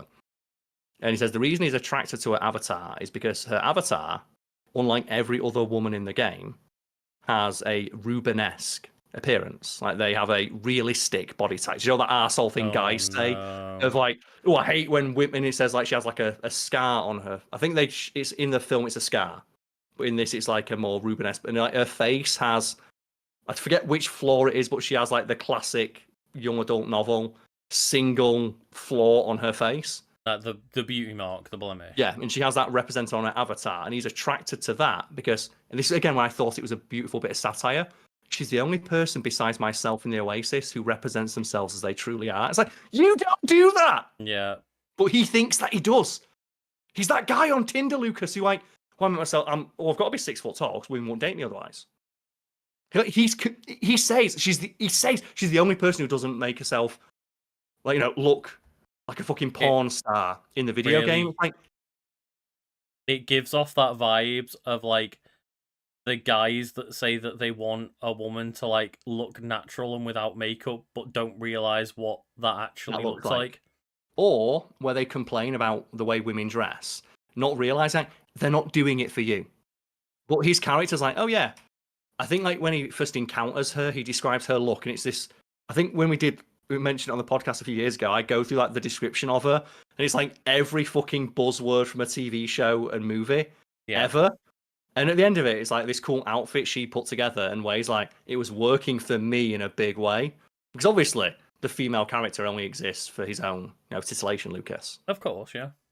So remember like when we talked about how like Ernest Cline wrote that like fucking wank poem, right? Oh god, yeah. About why are there no like? I think he wrote an entire wank poem about decrying the idea of like there's no real girls in pornography. So he shits on like. So it's one of those things where it's again it would be a perfect bit of satire if it wasn't completely serious, where he's trying to like he thinks that he's being a spokesperson for women by saying I only like realistic looking women, but to do that he's shitting on other women. Mm-hmm.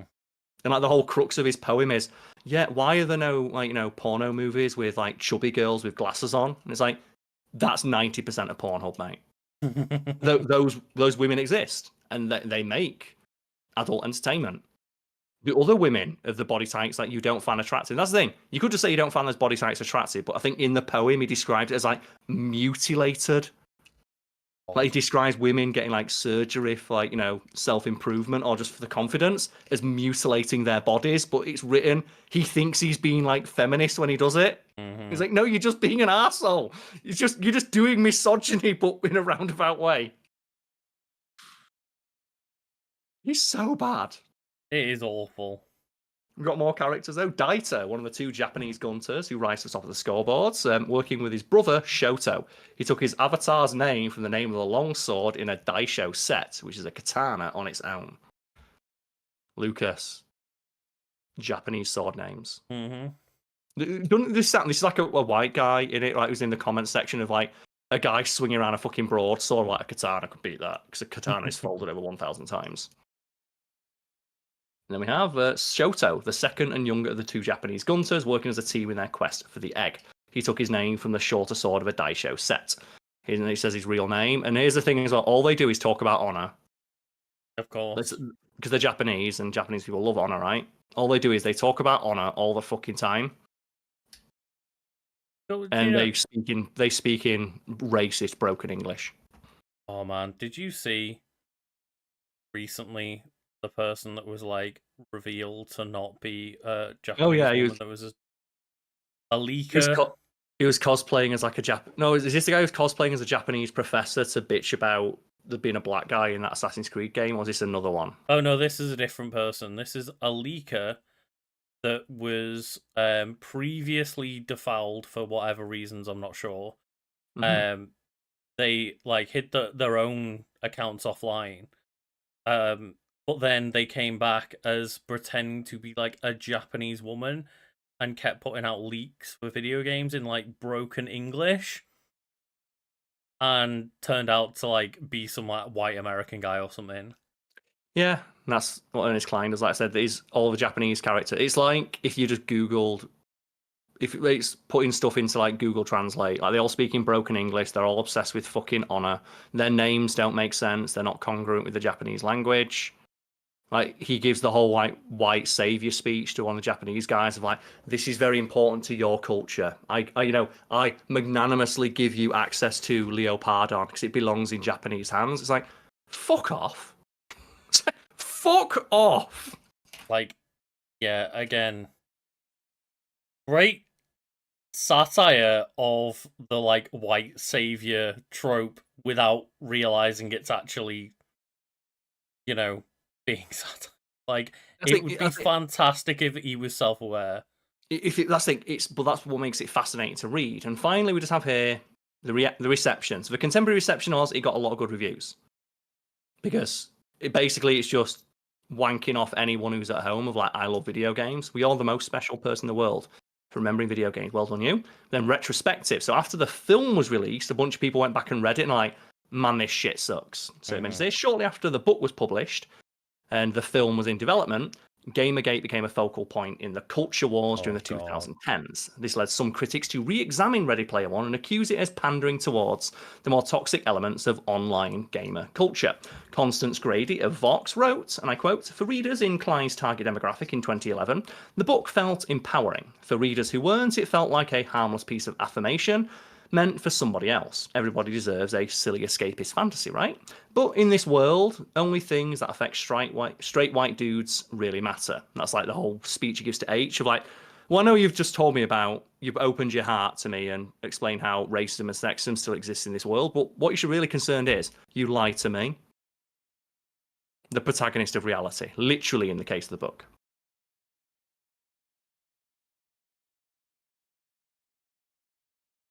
Yeah, it mentions and we have finally here. There's an author, writer Chris Isaacs of Tor disagreed with these criticisms, stating the backlash towards the book was an overreaction in response towards backlashes against similar books aimed at an audience of young women, such as Stephanie Meyer's Twilight series. And I like the idea of it's like, no, it's just because something was written for men, which is kind of the point that's been made, right? Of that a book centered around video games. The guy's like, well, why are you attacking a book aimed at men? It's like, it's not. It's aimed at fans of video games. The fact you think that's an exclusively male thing is kind of the point of the criticism here. Mm-hmm. You are proving the point, dude. Yeah. But you lack the self-awareness to know that, which makes it very funny. Just, God, the idea that, like, video games aren't for everybody. Video games are for, like, straight white, like, males, like Ernest Cline. Isn't that fascinating, right? Of like it starts getting shit reviews. And I was like, well, you're just attacking it for it's meant for men.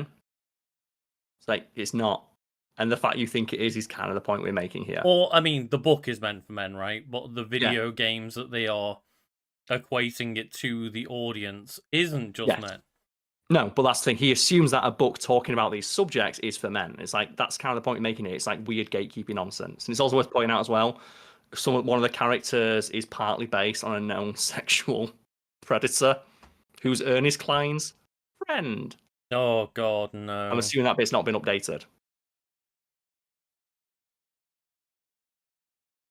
Yeah, I mean that was one thing that was kind of interesting over the last couple of days. Yeah. Is going back to a certain doctor with no degree.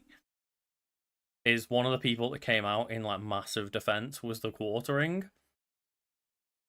And I remember us just being like, not long ago, getting into like a tiff with their fan base and being like, "Fuck off, we don't want anything to do with you." I was like, yeah, I felt a little bit vindicated about that decision of us just being like separating ourselves from that fan base. The only thing you need to know about that guy is he once admitted on camera that he shit himself in a Walmart. But real men wear diapers, Karl. Real men wear diapers. Yeah, he shit himself in a Walmart. It's like, why would I listen to anything this guy has to say?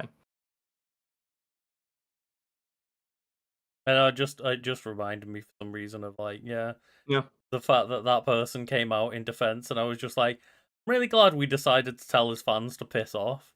It's the thing, if I click on his like Wikipedia page, if he has one, it has an entire section titled Nazi accusations. Yeah. It's like just like that like guy who Ernest Cline considers to be a very good friend and based one of the characters in the book on. Is like has a literal section on their Wikipedia page simply titled "Sexual Assault Allegations." Yay! Let's say, should we read the poem again, Lucas? No, please, no, don't subject me to that again. Do you not want to read the? Can I read the poem again? Oh God, no. Can I do it? I mean, you're allowed to. You're hosting this part of the podcast. Can I just like to end up? Can I read like his really bad poem? I mean, chat is all in. Let's go. I want to read. Like, we've already done this before, but I want to read it again because I think just if you think anyone who's 2 hours into the podcast, like you're coming on for the ride. That's the thing. If you think I'm being unfair to Ernest Cline, you think you're not fairly categorizing. Like, keep in mind, this was written by him, and he's 100% serious. So I think this more than anything gets across his attitude towards women. It's like this is probably like the most like corrosive kind of misogyny. It's the misogyny of a person who doesn't even realize to be misogynistic, which means that when they're accused of being misogynistic, they get like real mad about it. Thinks it's because if you ask Ernest Cline, super feminist, right? Yeah, like he clearly intended this to be a deeply feminist work. So I'm now going to quote Ernest Cline, nerd porn auteur, and this is supposed to be a spoken word slam poem, but I'm not going to put as much emphasis as he does. I've noticed that there don't seem to be any porno movies that are made for guys like me. All the porn I've come across was targeted at beer-swilling, sports bar-dwelling alpha males. So he unironically used the term alpha males. Men who like their women stupid and submissive. Not like Ernest Cline, who writes his women to fawn over him and be amazed at the size of his gaming penis. Men who can only get it up for monosyllabic, cock-hungry nymphos with gargantuan breasts and a 3-word vocabulary. And this is a theme you'll notice, like in his Ready Player One book, every time a woman character is mentioned, the first thing he mentions is what they look like. And then also just mentioning, like, well, all porn stars must be fucking stupid, right? Even though like, there's a lot of porn stars that have like PhDs and stuff. Like a lot of strippers stripped to put themselves through college. Mm-hmm. Not to mention as well, just the fact that like he has this really awful view of women's bodies. Yeah. Like it's like literally the first thing he comments on of like talking about women's bodies in a derogatory sense. If he deems their body type to be not the one that he likes, and if it's the one that he doesn't like, it's bad. Literally, turn 1, insult their bodies. Turn 2, insult their intelligence. Yep. So liposuctioned women. No, so adult films are populated with these collagen-injected liposuction women, many of whom will resort to surgery and self-mutilation in an attempt to look the way they've been told. So keep that in mind. Again, this would be an amazing piece of self-aware satire. Lucas, these women, they do this to themselves. They mutilate themselves because it's the way society tells them to act. So now Ernest Cline's going to tell us what kind of women he wants to look like. Because that's the thing. He doesn't realise he's being misogynistic. Mm-hmm. These aren't real women. They're objects. These movies aren't erotic. They're pathetic. These vacuum-headed fuck bunnies do not turn me on. They disgust me. And it's not that I'm against pornography. I mean, I'm a guy. Guys need porn. Fact. Like a preacher needs pain, like a needle needs a vein. Guys need porn. But I don't want to watch this misogynistic he-man woman hater porn. I want a porno movie that I made with guys like me in mind. Guys who know that the sexiest thing in the world is a woman who knows is smarter than you are. I highly doubt that, given that his book, all of the interactions with the female character he's got a crush on, is him proving he's smarter than she is. You can have the whole cheerleading squad. I want the girl in the tweed skirt and the horned-rimmed glasses, the valedictorian. Because Lucas, I'll be honest, right? I have never been on to one of the many adult entertainment sites and seen a girl in glasses in a porno video. Have you? It doesn't exist, right? Never. It's not like my good friend Melissa has done so much cosplay of fucking Daphne. Oh, sorry, Velma from Scooby Doo with a badonkadonks out. And that's the thing. This is what he's like. He's such a fucking idiot and so up his own ass. He thinks that this is unique for having this perspective. Mm-hmm. Like, I like girls with big tits and glasses. It's like you and 90% of men, mate. Oh, yes. First, I want to copy her trigonometry homework. Then I want to make mad, passionate love to her for hours upon hours until she reluctantly asks if we can stop. Because she doesn't want to miss Battlestar Galactica. Summa cum laude, baby. That's what I call erotic. And again, just Lucas is like, you can have your misogynistic He-Man fantasies where you just fuck these women who've got no personality. I want a woman that I'm going to fuck so hard, and then she's going to watch my favourite TV show and not talk. Yep. But do you see that kind of woman in a contemporary adult film? No. Which is why I'm going to start and writing and directing geek porno. I shall be the quintessential nerd porn auteur, and the women in my porno movies will be the kind that drive nerds like me mad with desire. Basically, the girls who rejected him in high school.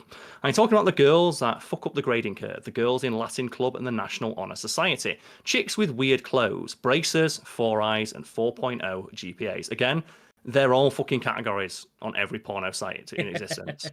Glasses, braces, women wearing like tweed skirts and a big sweater. Yep. Brainy, articulate bookworms with Mensa cards in their purses and chips on their shoulders.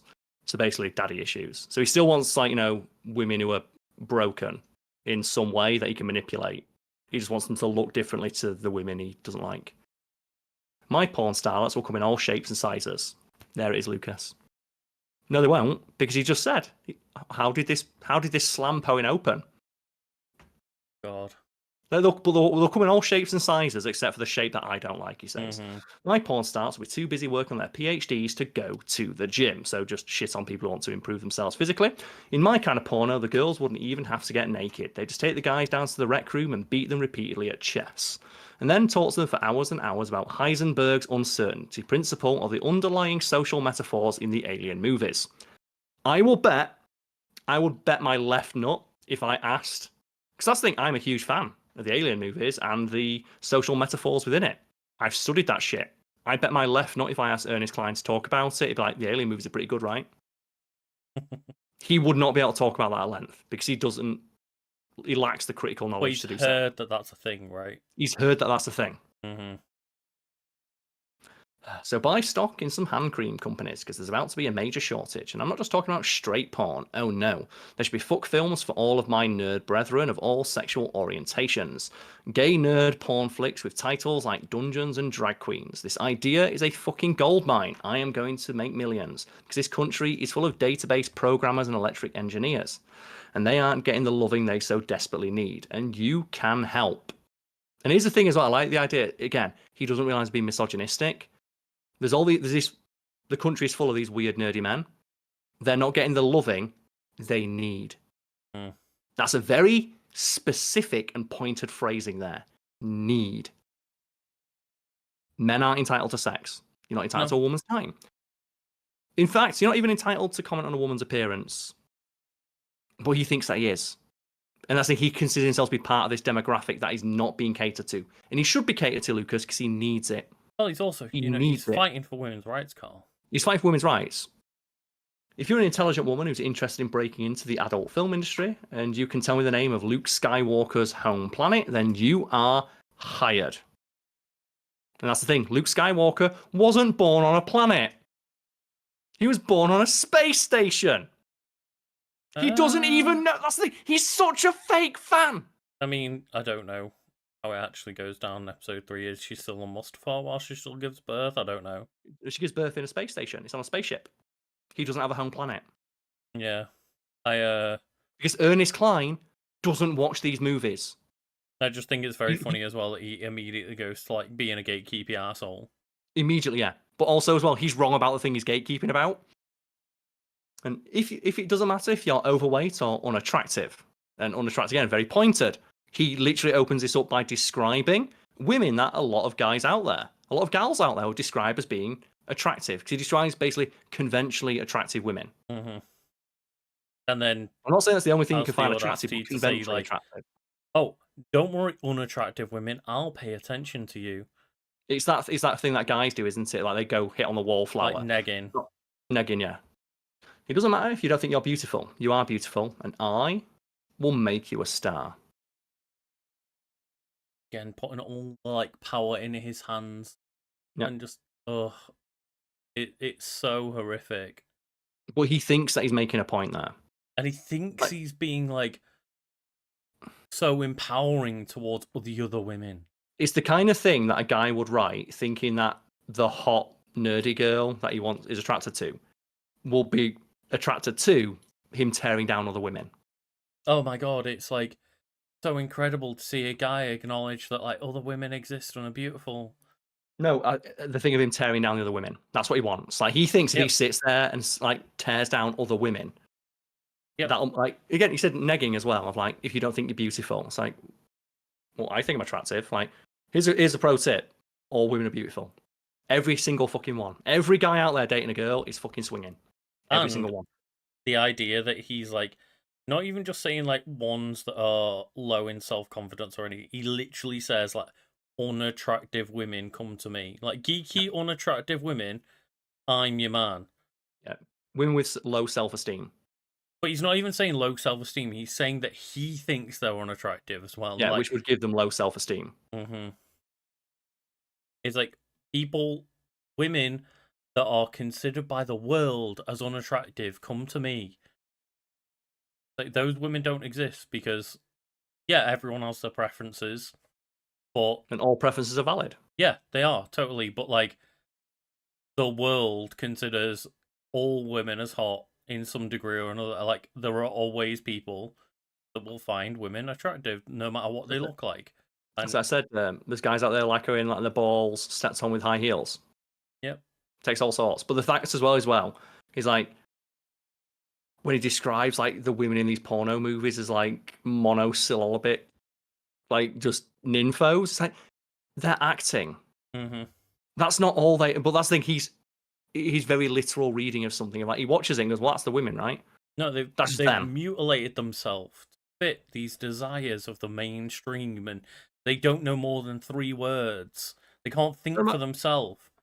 So I remember my friend Melissa when she got a boob job. And I was messaging, it's like, saying congratulations. Like, yeah, I've got big honking tits now. It's great. It's like, good for you. She was so happy. It made herself feel better. Here's the pro tip for that again for the guys. When women do this sort of thing, they're doing it for themselves and for other women. They actually don't care what you think. I've never seen a discussion by like a woman before. Either seen a discussion or had a discussion with a woman. I don't know that many women personally that have had boob jobs or other procedures, but like every time I see a discussion, mostly online, it's like, yeah, I did it for myself and now I feel way better about my insecurity. It's like, it's not to make like men feel more attracted to them or anything. It's like, no, they just did it for themselves. That's something that they wanted to do. And it's worth pointing out as well that this poetry, or his poem, comes from a book that he released titled The Importance of Being Earnest. I think that title alone says all you need to know about that person. Yep. So someone also points out as well that his description describes high schoolers. Oh, yeah. Because that's the thing, I'm not too familiar with like American vernacular, and I've just clocked it now. He's talking about a grade point average, which is a high school thing. And then he mentions braces and glasses and tweed skirts. He's talking about high school girls. Yep. I didn't clock that because I'm not American. I didn't realize, the vernacular he uses is like the Latin Club, the Honor Society. Everything Their high he's school talking about things. is like through the vein of him at high school. Yeah, I didn't even clock that. That makes that so much worse. Because that's basically that's what that guy was doing, Lucas. That's what the doctor was doing. Yep. Fucking preying on a. Oh, that's so much worse. Oh no, Ernest, no. He wrote his teenage. Everything was like completely coded to be talking about teenage girls. Yeah, because it's like, oh, these collagen injected liposuction women who've had surgery, older women who've had like the agency to make these decisions. All the women who are talking about are like, yeah, I want to copy her trigonometry homework. Lucas, he's talking about high school girls. Yeah. I realized last time we covered this. I thought you did as well, but no, I didn't clock it. I thought he was talking about like those things like, oh, it's in the role play you'd have in like a scenario one of those porno movies. The thing I find super creepy of like the schoolgirl porn fantasy. Yeah, I thought he was like that. But when he's putting himself into the perspective of these are the girls that I'd find attractive, they're the movies I want to make, he's talking about fucking high school girls. Yeah, and like to clarify, I just want to put it out there. I don't trust people that are like really into that like dress like a high school girl for me fantasy. Like, fuck no. That shit is creepy. It's weird, right? It's so weird of like, please can you dress up like you're a 15-year-old for me? It's so grim. And I hate how pervasive it is as like a thing that's meant to be like a popular fantasy. Ugh. There's a thing to be said about, the glasses and like the half unbuttoned shirt, because that's like the what's the now say like the undressing aspects. Like a lot of times, like the sexiest thing, being naked is actually super unsexy. It's the act of undressing. But like, you can get a lot of aspect. like the glasses and the skirt can be like, similarly tied in with like whatever you want, like fantasies of like librarian or like secretary, the bookworm, yeah, stuff like that. Like, it doesn't need to be that they're a fucking school kid. Yeah, I didn't even fucking clock that. Schoolgirls with daddy issues, Ernest Cline. And he was an adult when he wrote this. To clarify, he was an adult when he wrote this. Old, but he was an adult when he stroked it to writing this. I'm now imagining like I kind of want to go to a slam poetry thing and see someone say this. I mean, he lacks the self-awareness. That's very amazing. Interesting thing that it's weird to talk about. Like sometimes is that he would get raked over the coals if we pull this out now. But the fact that he was an unknown writer and that it was 20 years ago or whatever. I can't see when it was. Let's just Google it and find out like when the book was released. I imagine it was before he got big from Ready Player One. Exactly, yeah. I presume it was when he was still a smaller writer, and also, even in the past like 10 to 20 years, we've gotten a lot better of like, seeing these red fucking flags. Let's see if we can find it.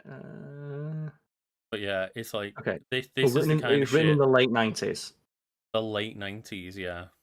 So, he's got the book here. So the importance of being Ernest is the book released in 2013, but the poem is written in the 90s. So Ernest Cline age. Let's find out how old he was in the 90s.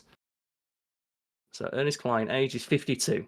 So he was born in 1972. So he's still in like his 20s, right? He'd have been at least 20 years old, yeah. Yeah. So he'd have been at least like 20. So he'd have been in like probably college. This is like kind of thing like a college university student writes. So I can't imagine a high schooler writing this.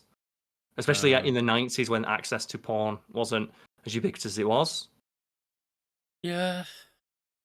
Yeah, true. Like the evolution of the internet and everything. So he'd have probably written this when he was in his 20s. Wow. He was born in 1972. Yeah. So late 90s would have been. He would have been like mid to late 20s.